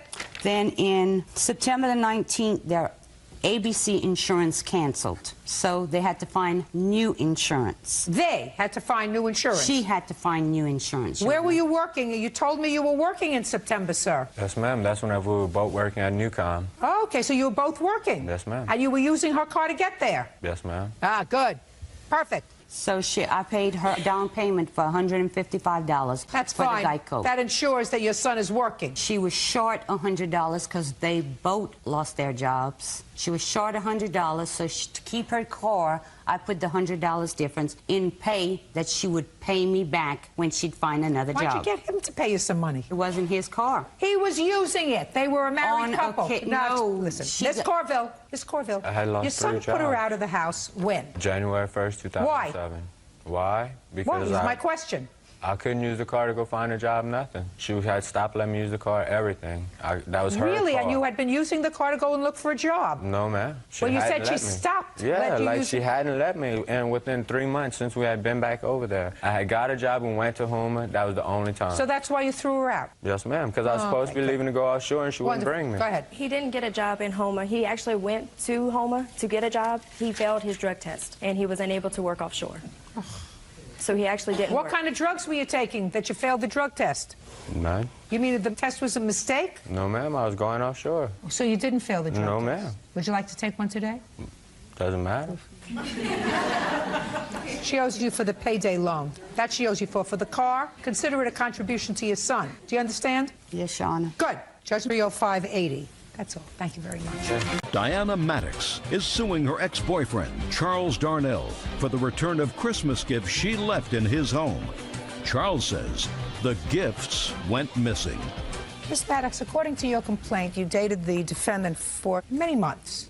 And the beginning of December of last year, you went Christmas shopping together. You purchased some items, some of which you left at his house. Those items that you left in his house, according to you, were Christmas presents for your grandchildren. Yes. And some other items. Sometime in mid-December, you broke up. And you claim that Mr. Darnell refuses to give you back the property that you left at his house. Mr. Darnell says that he has none of your property, that you must have come to the house to get it because you had a key to the house, and after you broke up, you came home, found your stuff gone. So he assumes that you took the Christmas presents, and that one of the items that you're suing for is a welder. Yes. And the welder, he says, was a gift to him from you. No. So let's start with the welder, so that would make things easy. When, Mr. Darnell, did you get the welder? Sunday, December 3rd. Now, was that a Christmas present? Yes, it was. Okay, tell me the circumstances surrounding that, Mr. Darnell. We had went Christmas shopping. I had previously, on November 24th, I had paid to have a remote starting system put on her car for her Christmas present, and this was in return for my Christmas present. So you had a remote put in her car. How much was that? $187.20. And how much was the welder? I don't remember the exacts, but I would say the welder was in the $120 range. Plus, there was some accessories bought with it. $178.75, Your Honor. Now, tell me about this remote starter that he put in your car in November. I asked for a Christmas gift of the remote start for my car. And he put that in? He did. So he put that in as a Christmas present to you? Yes. And you bought this welder as a Christmas present for him? No, I bought the welder as a Christmas gift for my son. I don't believe you. My son requested it. Mr. Darnell, when she gave you the welder, what did she say? Merry Christmas. That's... Your Honor, that's not true. Was it unwrapped? It had never been wrapped. Okay, let's leave out the welder for a moment, Miss Maddox. Let me hear about the Christmas presents. On November 4th is when I actually started my Christmas shopping, and we had went to Sam's Club together, and for my 2 grandchildren, I had bought 2 TJ Berry Tales. They're animated learning teddy bears. The teddy bears actually read to my grandchildren. I purchased them for $128.10. Why did you leave it at his house? Because the animated teddy bears, some of the stuff was electrical, and I didn't want to leave it out in my vehicle overnight. Okay, I see. Now, all the stuff that you purchased, that you left at his house, comes to how much, exclusive of the welder? $479.30, or 38 cents, excuse me. On what date did you break up? December 9th. According to your complaint, you tried to work things out on December 17th. I had called and left a message on December 16th to talk to him. Mr. Darnell. I returned the phone call. She was argumentative, and I just didn't feel that I wanted to contend with it at that time. Or at all? Or at all. So you didn't see her on December 17th? No. What happened on December 9th, sir? We was supposed to go to her job Christmas party that evening, which I had already been to my business and taken care of stuff, and I got a call back that I had to go back due to an equipment problem. I tried to get a hold of her for over an hour, and she couldn't be gotten a hold of, and I finally did get a hold of her and told her that I couldn't go to the Christmas party, and she become upset about it. So I just finally told her that I think we needed to part company. Okay. Now, at that time, these Christmas presents were at your house. Yes, they were. Where were they in the house? They were in the living room. And when did you find them missing, sir? December the 18th. Tell me about that. I got home from work at approximately 4 p.m. and I noticed the stuff was gone, and there was a few of her personal effects that was gone out of the bathroom. And what kind of personal items were in the bathroom? Basically just cosmetic stuff. And that was gone? Yes. Other than that, did she have anything else in your home? No. No clothes? No. So just the Christmas presents and some items in the bathroom? Correct. And that was gone? And when for the first time, Mr. Darnell, did Miss Maddox call you and say she wanted these Christmas presents? On Thursday, December 21st. Where did she reach you? She called me on my cell phone. And what did she say to you? That she wanted her belongings back, and I asked her how I can give something back that I don't have. And what did she say? She said I was a liar. So the next thing I know, she was at my house with a Muskingum County deputy. She tried to make the deputy let her into my home, and I wouldn't let her in the home. And then he asked me about the welder. I said, yes, I do have the welder, but it was given to me as a gift. And he basically told her that was the end of it because it was given to me as a gift. You have the police report? Yes, I do. I'd like to take a look at it, please. It's not actually a report. It's a log where they showed up.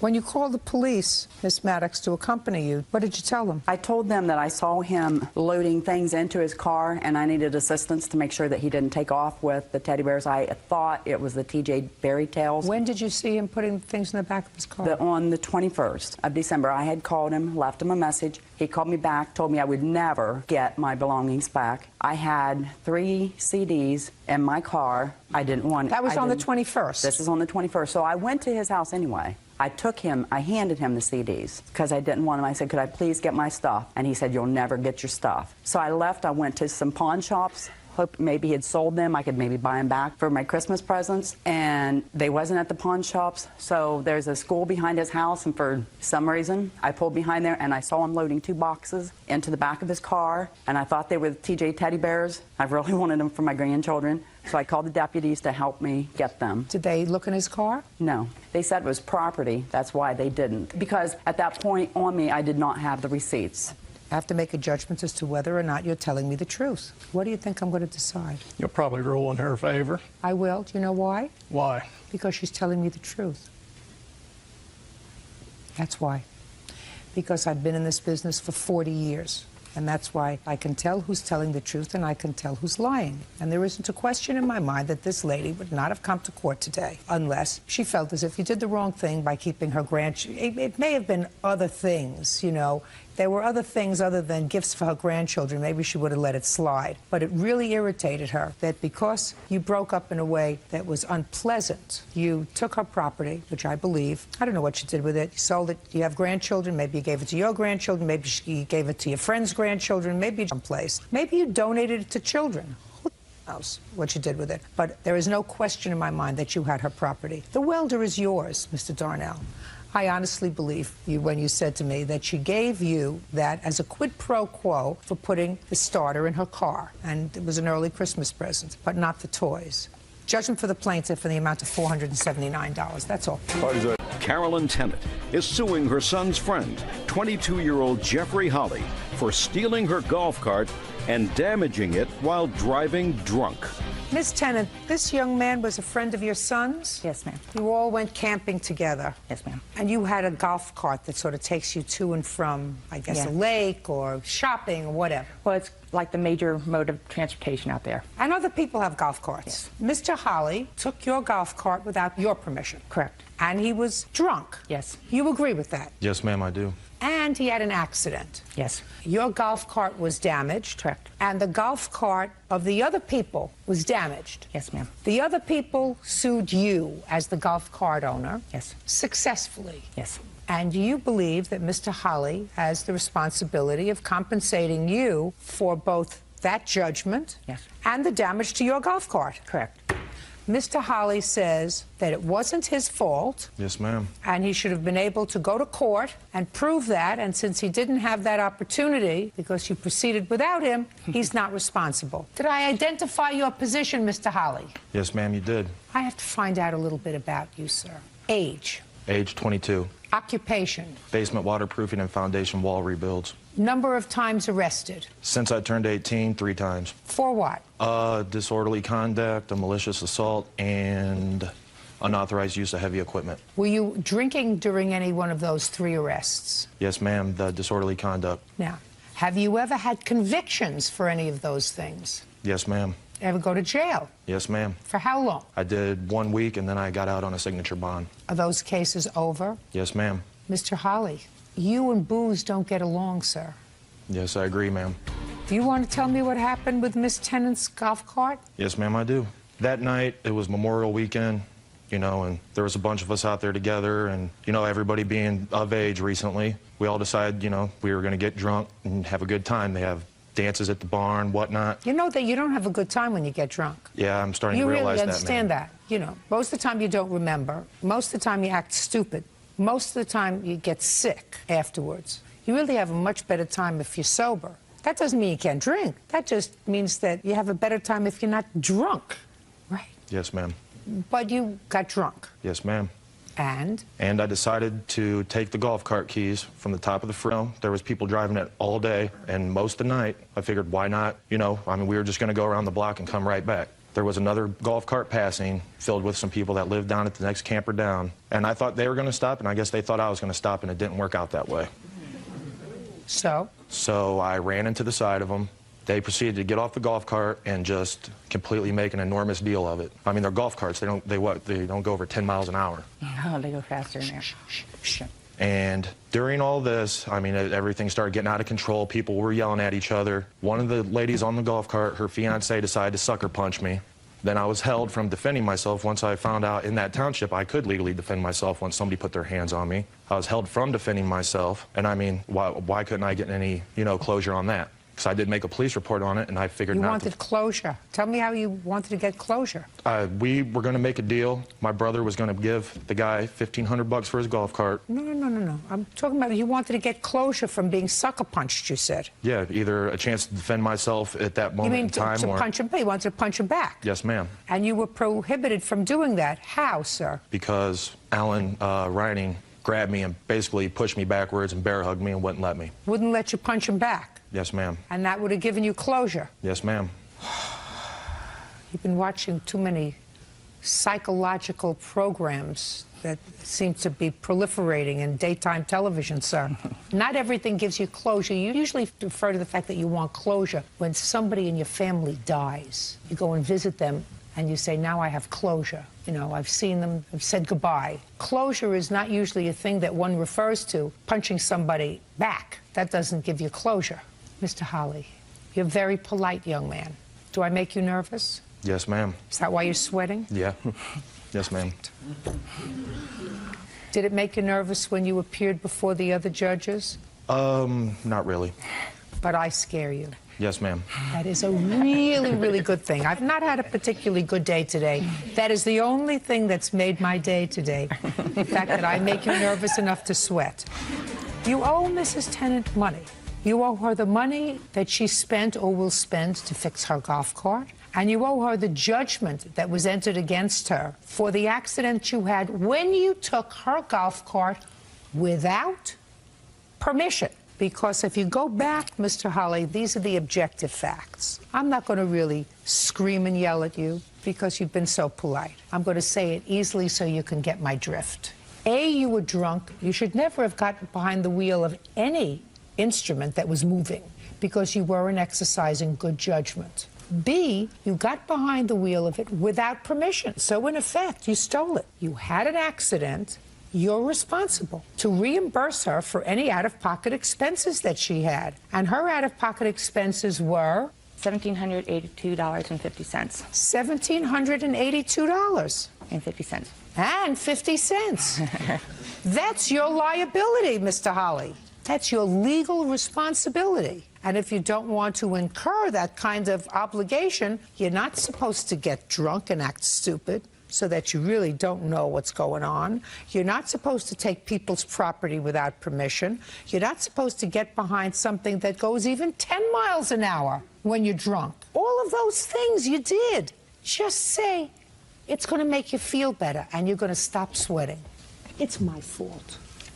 It's my fault. I was drunk. I took your property. I caused you aggravation. I'm sorry. I will make you whole. And if you can't do that, Mr. Holly, I will. Judgment for the plaintiff in the amount of $1782.50. 21-year-old Laura Termini is suing her ex-boyfriend, 23-year-old Justin Jordan, for punching out the windshield of her car and impound fees. This was your boyfriend.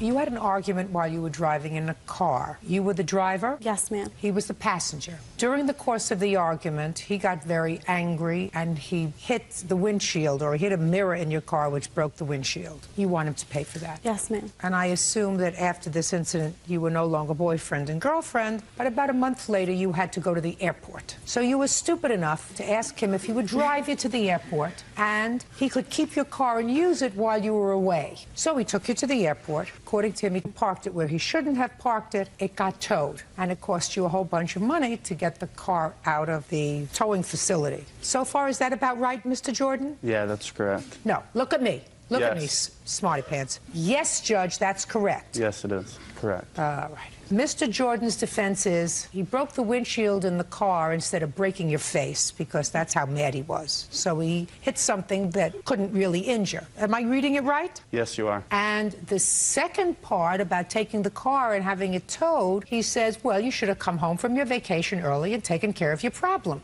right? Right, yes, ma'am. Mr. Jordan, did you eat spinach as a child? Regularly? Yeah. Now, I want you to tell me when this incident was, Mr. Jordan, in the car. Late August. August of 2006. August of 2006. All right. Where were you coming from, sir? We were coming from our apartment, and we were taking the cat to the vet, which was neglected, and it was dying, and I was very off. And that's the bottom line. Whose cat was it? It was hers. What kind of cat was it? It was a Savannah F2. A Savannah F2. Yeah. What is that? It just has some wild cat in it, so it's like half wild, half regular cat. How long had you had the cat? About 6 months. And when you say she neglected the cat, Mr. Jordan, what do you mean she neglected the cat? It means it didn't have its proper shots. It wasn't taken care of correctly. It was not fed the right food. Okay.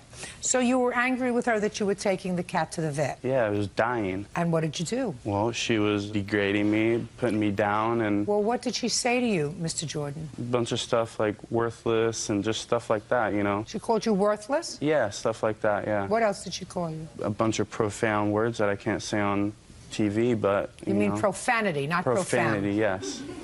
So what did you do? So I punched the windshield. And who's responsible for that? She is. Because she made you angry. Yeah. Okay.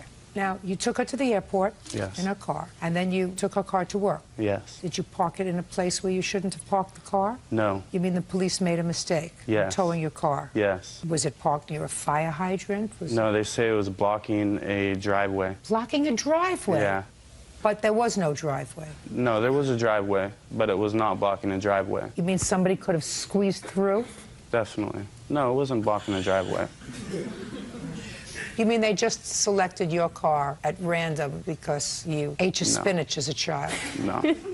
So what happened when you came out and found the car no longer there, Mr. So it was Jordan? gone, and I went to Anaheim Police Department, and I couldn't get it out. Well, when you went to the Anaheim Police Department, what were you told? She had to come get it out. And you said that she was on vacation. Yes, I did. Did you contact her? Yes, I did. Did you ask her to send you a letter of authorization so that you could get the car? Yes, I did. And did she send it? No, she didn't. Why not? Because he said that he didn't have the money to pay it. So if I was send it, he wouldn't pay it anyway. Is that what you told her? No. What did you tell her? I told her to come get it out. Who was supposed to pay for it? I told her I was going to pay for it. Oh, good. So? If she came home and got it out, but she remained in New York for another 5 days. That's Well, why that bill is so expensive. Oh, the bill is so high, sir, because you parked in a driveway. No, it was $160, and whatever she paid, that's her fault. Tell me how much the impound fees were. Together with the ticket, $435. And the windshield? It is $1,097. Did you have the car fixed? No, I haven't. I don't have the money to have it fixed. Okay. Anything else you want to say to me, Mr. Jordan, before I let you go on your way, sir? No. Wasn't this a pleasant experience? Judging for the plaintiff for the amount of $1,530. 19-year-old Megan Fay is suing her ex-boyfriend, 20-year-old waiter Kevin Malaber, for loans to pay rent and to buy a new cell phone. Kevin claims Megan is upset that he's moved on. Miss Fay, it is your claim that you made 2 small loans to the defendant while you were dating. Yes. Mr. Malaber says that he doesn't recall you making any loans to him, that he doesn't need your money. He has no knowledge of any loans or financial gifts that you made to him. Is that correct, sir? Yes. Okay. You both go to school? Yes. When did you make the first loan? It was August 7th. 2006? Yes. Tell me about it. He said that his dad couldn't pay for his rent because his dad was getting a new job. So he wanted me to lend him the money until his dad could pay me with the new job, and that was $420. What was the money for? The rent money. Where did you get the money from? My savings account. You have proof of that for me? Yeah, I have the statements right here. Can I see it, please? I had to take 2 up. Okay. You had to take 2 out because? I was doing the ATM, so I didn't think it would be able to take $420 out at once, so I split it up. Okay. Were you working? Yes. What kind of work were you doing? I work at JCPenney's. Full-time? Part-time. I work between 15 and 30 hours while going to school. Work full-time in a restaurant as a server. What was the next loan that you made to him? I've been bugging him about a cell phone, so he told me that he wanted to get one, so his dad said he couldn't do it, so I went with him to open it, and... What do you mean you were bugging him about a cell phone? He didn't have a cell phone, so I'd have to call his friends, and he said that he would get one, and his dad would pay for it, but his dad couldn't do it at that time, so I went with him and opened one for him. Well, he was working. Why didn't he buy it? He just started, and I made him get that job. He didn't want to work. And how much was the cell phone? It was $200. Okay, and you don't remember any of this, sir? No, my father would pay cash for my rent. My parents are divorced, and they both would pay half of the rent. So you have no information whatsoever about this $420 amount of money? No. And what was the date she said she took that money out? August 7th. Our rent was due the 20th of every month. Yes. So I don't know why there would be the 7th of the month that she would be taking out money for my rent. I don't know. That's He what she was says. going to visit his friend where he was living, and he needed it that day because he wouldn't get to it before the due date. That's what he told me. I was all just going on what he was telling me, and I didn't want him to lose his apartment, so I gave him the money. Okay. Now, Miss Fay, you claim that after he refused to pay you back because you had some disagreement about his going out with somebody else, you contacted his father. Yes. And how did you contact him? I had a cell phone because Kevin would use my phone to call his father and his mother. So I called his dad hoping he would be able to help me out. And did you speak with him? Yes. And what did he say to you? He said that he couldn't help me, that he talked to Kevin, and Kevin wanted to do this on his own because he was 20, and that if nothing happens, he told me that I should do small claims court. That's what his father told you? Yes. What's He your didn't father's want to help me telephone out. number, sir? 5763. Is that his work number? No, that's his cell phone. Good. Did you ever meet him, by the way? Yes. I would go to his house with Kevin. I would have to drive him because Good. he didn't have a car. I'm going to give your dad a call. Okay. How's that? That's fine. Great.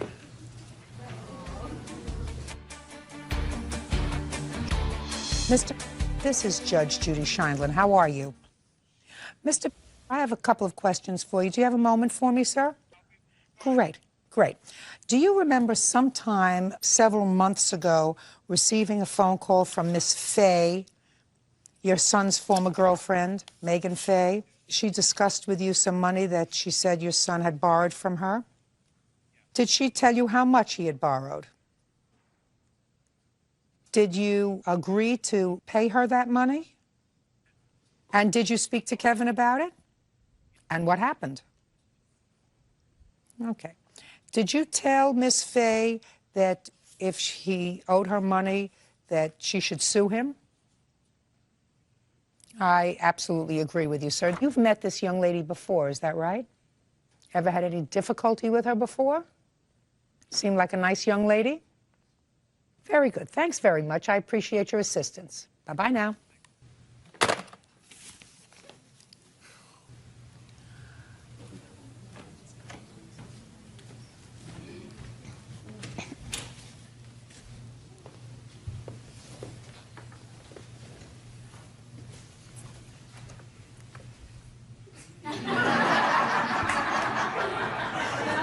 He's sad. There are always ways to figure out who's telling the truth, Mr. Malabar. If I can't get it from one source, I get it from another. Don't you feel foolish? 10 million people are going to know you're a liar. I'm not lying here. Yes, you are. What did he say? That's for me to know and for you to think about. But there's no question in my mind you're a liar.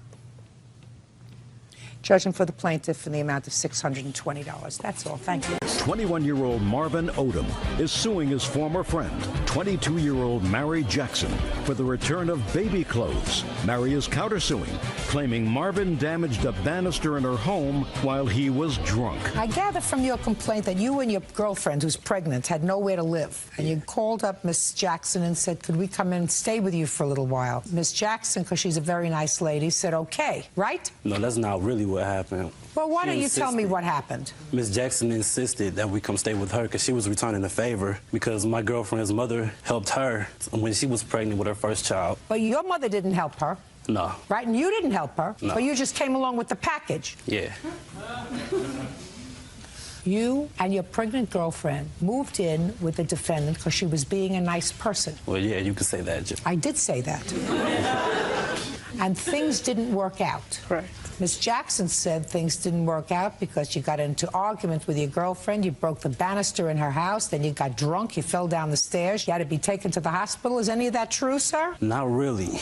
Did you go to the hospital? Yes, I was hospitalized. Did you go to the hospital because you fell down the stairs? Yes. Was it the same stairs that had a broken banister from a couple of days before? Yes. And how did the banister get broken a couple of days before? Look at me. Don't look down here. That I couldn't even tell you. All I have to say is that by the time I was in the hospital to the time I got out, I'm not hearing about the banister thing until we just filed a small claims court. In any event, at that point, when he went to the hospital, according to you, that was the time when you said, time to go. Yeah. That's when she told you she wanted you out, when you went to the hospital? No, Your Honor. When did she tell you she wanted you to go? The first thing, she did not tell us we needed to go. We left because her and her boyfriend were arguing like the day I got out the hospital. I came back to the house. I stayed with my mother for like a total of 5 days. Well, the day we came back, they got into an argument, which then she called the police on him. By that time, they were throwing things around, you know. We were like, you know, this is crazy. Like, you know, we're friends and all, but we don't really want to, you know, budge in on them. While this is going on, like, every day, constantly, her and him fighting. So you say you moved out because they were fighting? Yeah, she as actually opposed to wanted you us fighting. Now, when you were in the hospital, where was your girlfriend staying? She was with my mother. She left? No, she never left. She stayed with me. She came and she took showers at my house. She used my hot water. She ate my food. And I was there for her because I'm a friend. Just a second. Where was she living? At my house. You said she came back and she used your shower. What? Yeah, because she was staying there while he was in the hospital, and then she would go back and visit him at the hospital. Your Honor, I was only in the hospital for a matter of 2 days. That night that I went to the hospital, she stayed up there with me, because she was there when I woke up. And the second day, she went over her father's house, because her father lives like 5 minutes away from the hospital. Okay.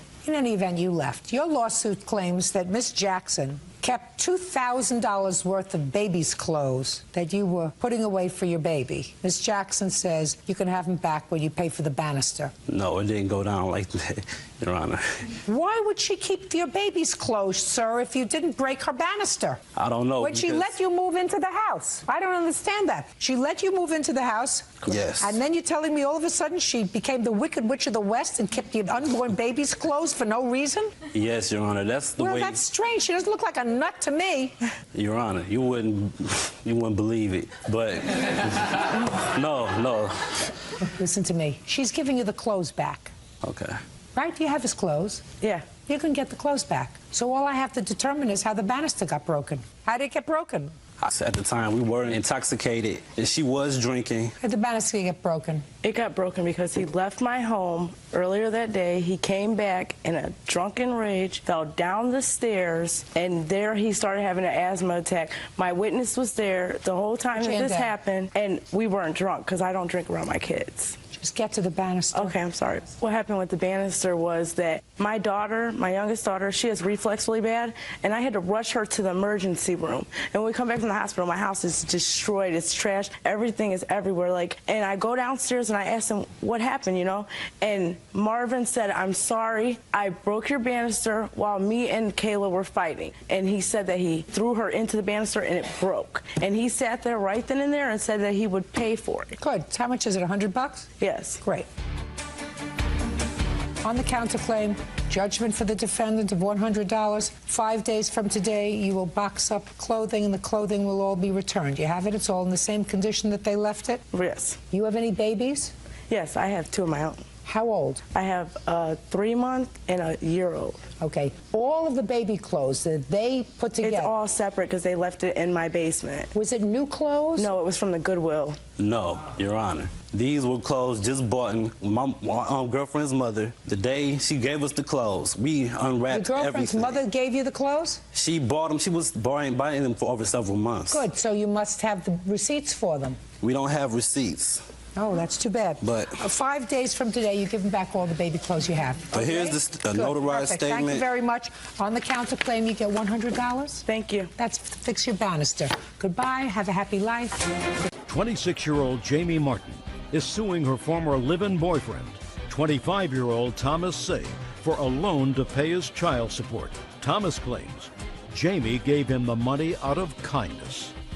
Ms. Martin, according to what I read, you met the defendant on the internet. You started dating him. He needed some money because he was behind in his child support. You made a loan to him for his child support, and he has to pay you back. Correct. Mr. Say acknowledges or says that you gave him money to pay off his child support obligation, but that it was a gift and a nice gesture. That's your defense. Yes, ma'am. Okay. When did you meet him? In August of last year. And when did he tell you he had a problem with his child support? Probably around October. Had he borrowed money before that? No, but he was living in my house. He was? Yes. When did he move in? Probably in September. Met him in August, moved in September? Yeah, bad choice. Bad choice, very bad choice. You work? I'm a part-time cashier. What do you do for the rest of the time? Oh, nothing. I'm trying to go full-time. How do you support yourself? With my job. As a part-time cashier, who pays your rent? I have a mortgage. I pay myself. What's your mortgage? $530. Do you have any other source of income? I sold a house in Florida. I still have a little bit of money left from that. You're living in California? No, South Carolina. What prompted you to move from Florida to South Carolina? My parents moved up there and they gave me some land. Parents subsidize you? Meaning? Give you money? No. How much do you make from being a part-time cashier? $8. Where did you get the $3,000 from that you loaned to him? When I sold my house in Florida, I had money in the bank that I was saving. Show me that you withdrew $3,000 and gave it to me.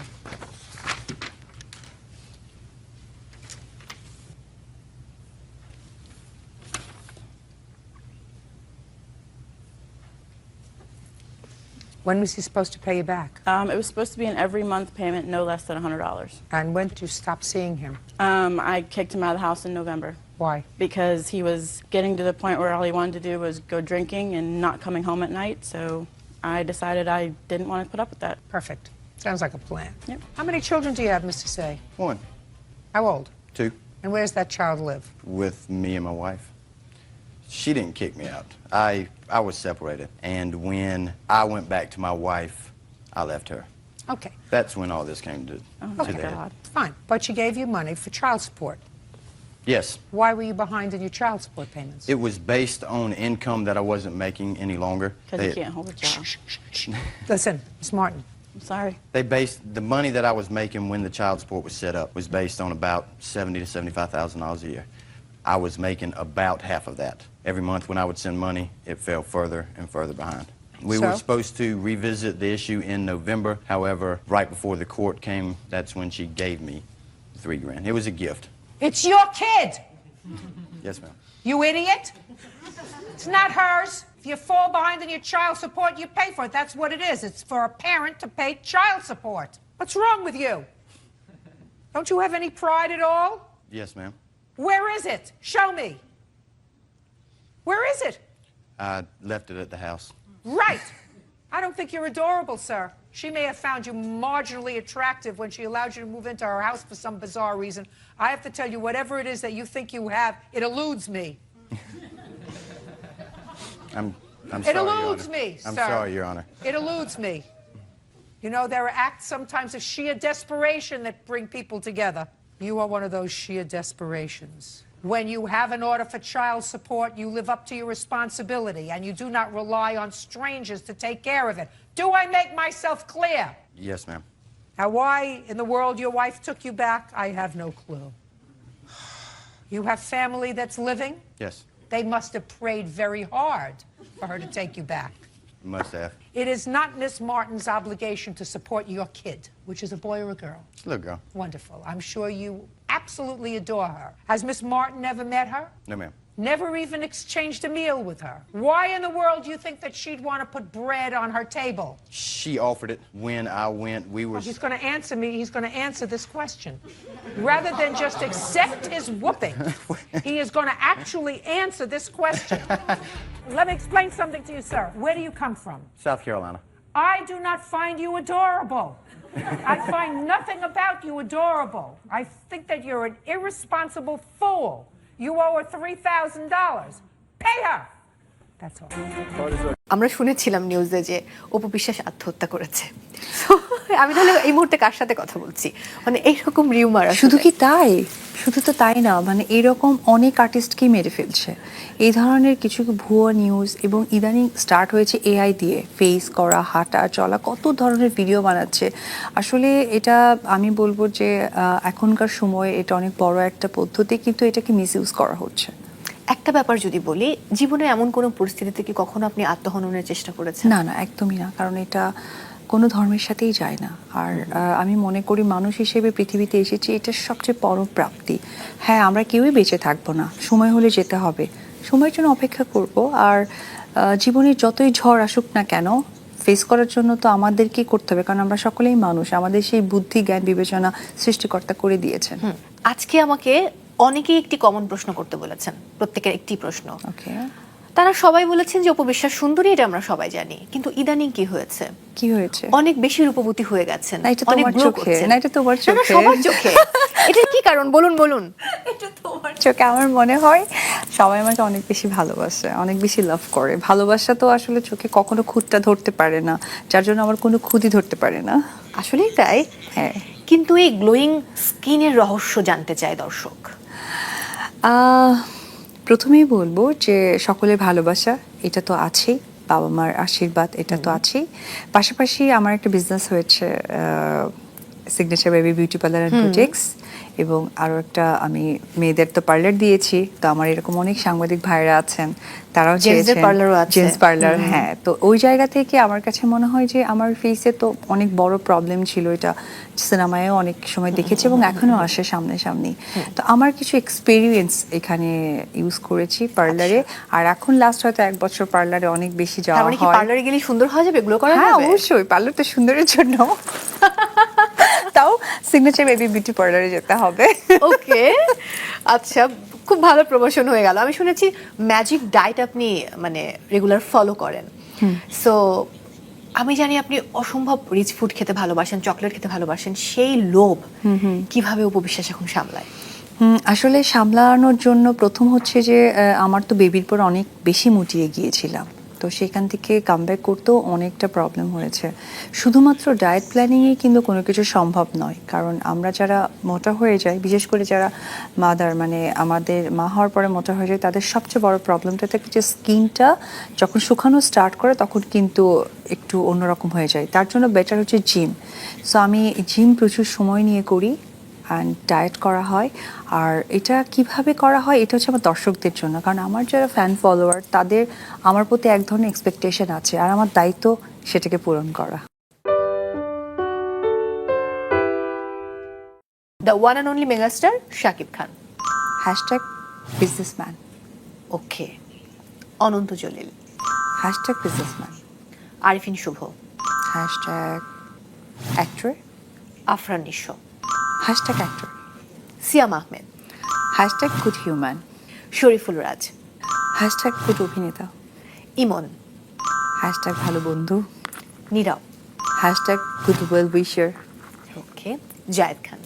Hashtag good human being. Okay. Bappy Chowdhury. Hashtag ভালো বন্ধু। ওকে। Simon Sadiq. Hashtag ভালো মানুষ। চিত্রনায়িকা Moushumi. Hashtag মিষ্টি। Shabnur. Hashtag সুন্দরী। Popy. Hashtag spark. Purnima. Hashtag evergreen. Joya Ahsan. Hashtag সুন্দরী, বুদ্ধিমান, সব কিছু। বিদ্যা সিনহা মিম। Hashtag model. তমা মির্জা। হ্যাশট্যাগ ভালো অভিনেত্রী, আমার সুইটেস্ট বোন। ওকে। ইয়ামিন হক ববি। হ্যাশট্যাগ ভালো ফ্রেন্ড। বর্ষা। হ্যাশট্যাগ ভালো wife. Mahiya Mahi. Hashtag damn. Porimoni. Hashtag সুন্দরী সুন্দরী সুন্দরী। Okay. Nusrat Faria. Hashtag very stylish. Dighi. Hashtag গোলু। Puja Cherry. Hashtag sweety. Apu Biswas. Hashtag বেশি খোলামেলা কথাবার্তায়, যেটা একটু নিজের মধ্যে রাখা দরকার। আজকে ছিল না, কি দুষ্ট। হ্যাশট্যাগ মৌসুমী অনেক দুষ্ট। Excellent, bold and beautiful Apu Biswas. আপনার হাসির মতো খুবই মিষ্টি একটা সময় কাটালাম। আমি খুবই কৃতজ্ঞ, আমরা পুরো পরিবার কৃতজ্ঞ স্টার নাইটের আজকের আয়োজনে আপনি সময় দিয়েছেন। Thank you. আপনার কেমন লাগলো? আমার ভীষণ ভালো লাগলো, এত সুন্দর একটা প্রোগ্রামে আমি আসতে পেরেছি।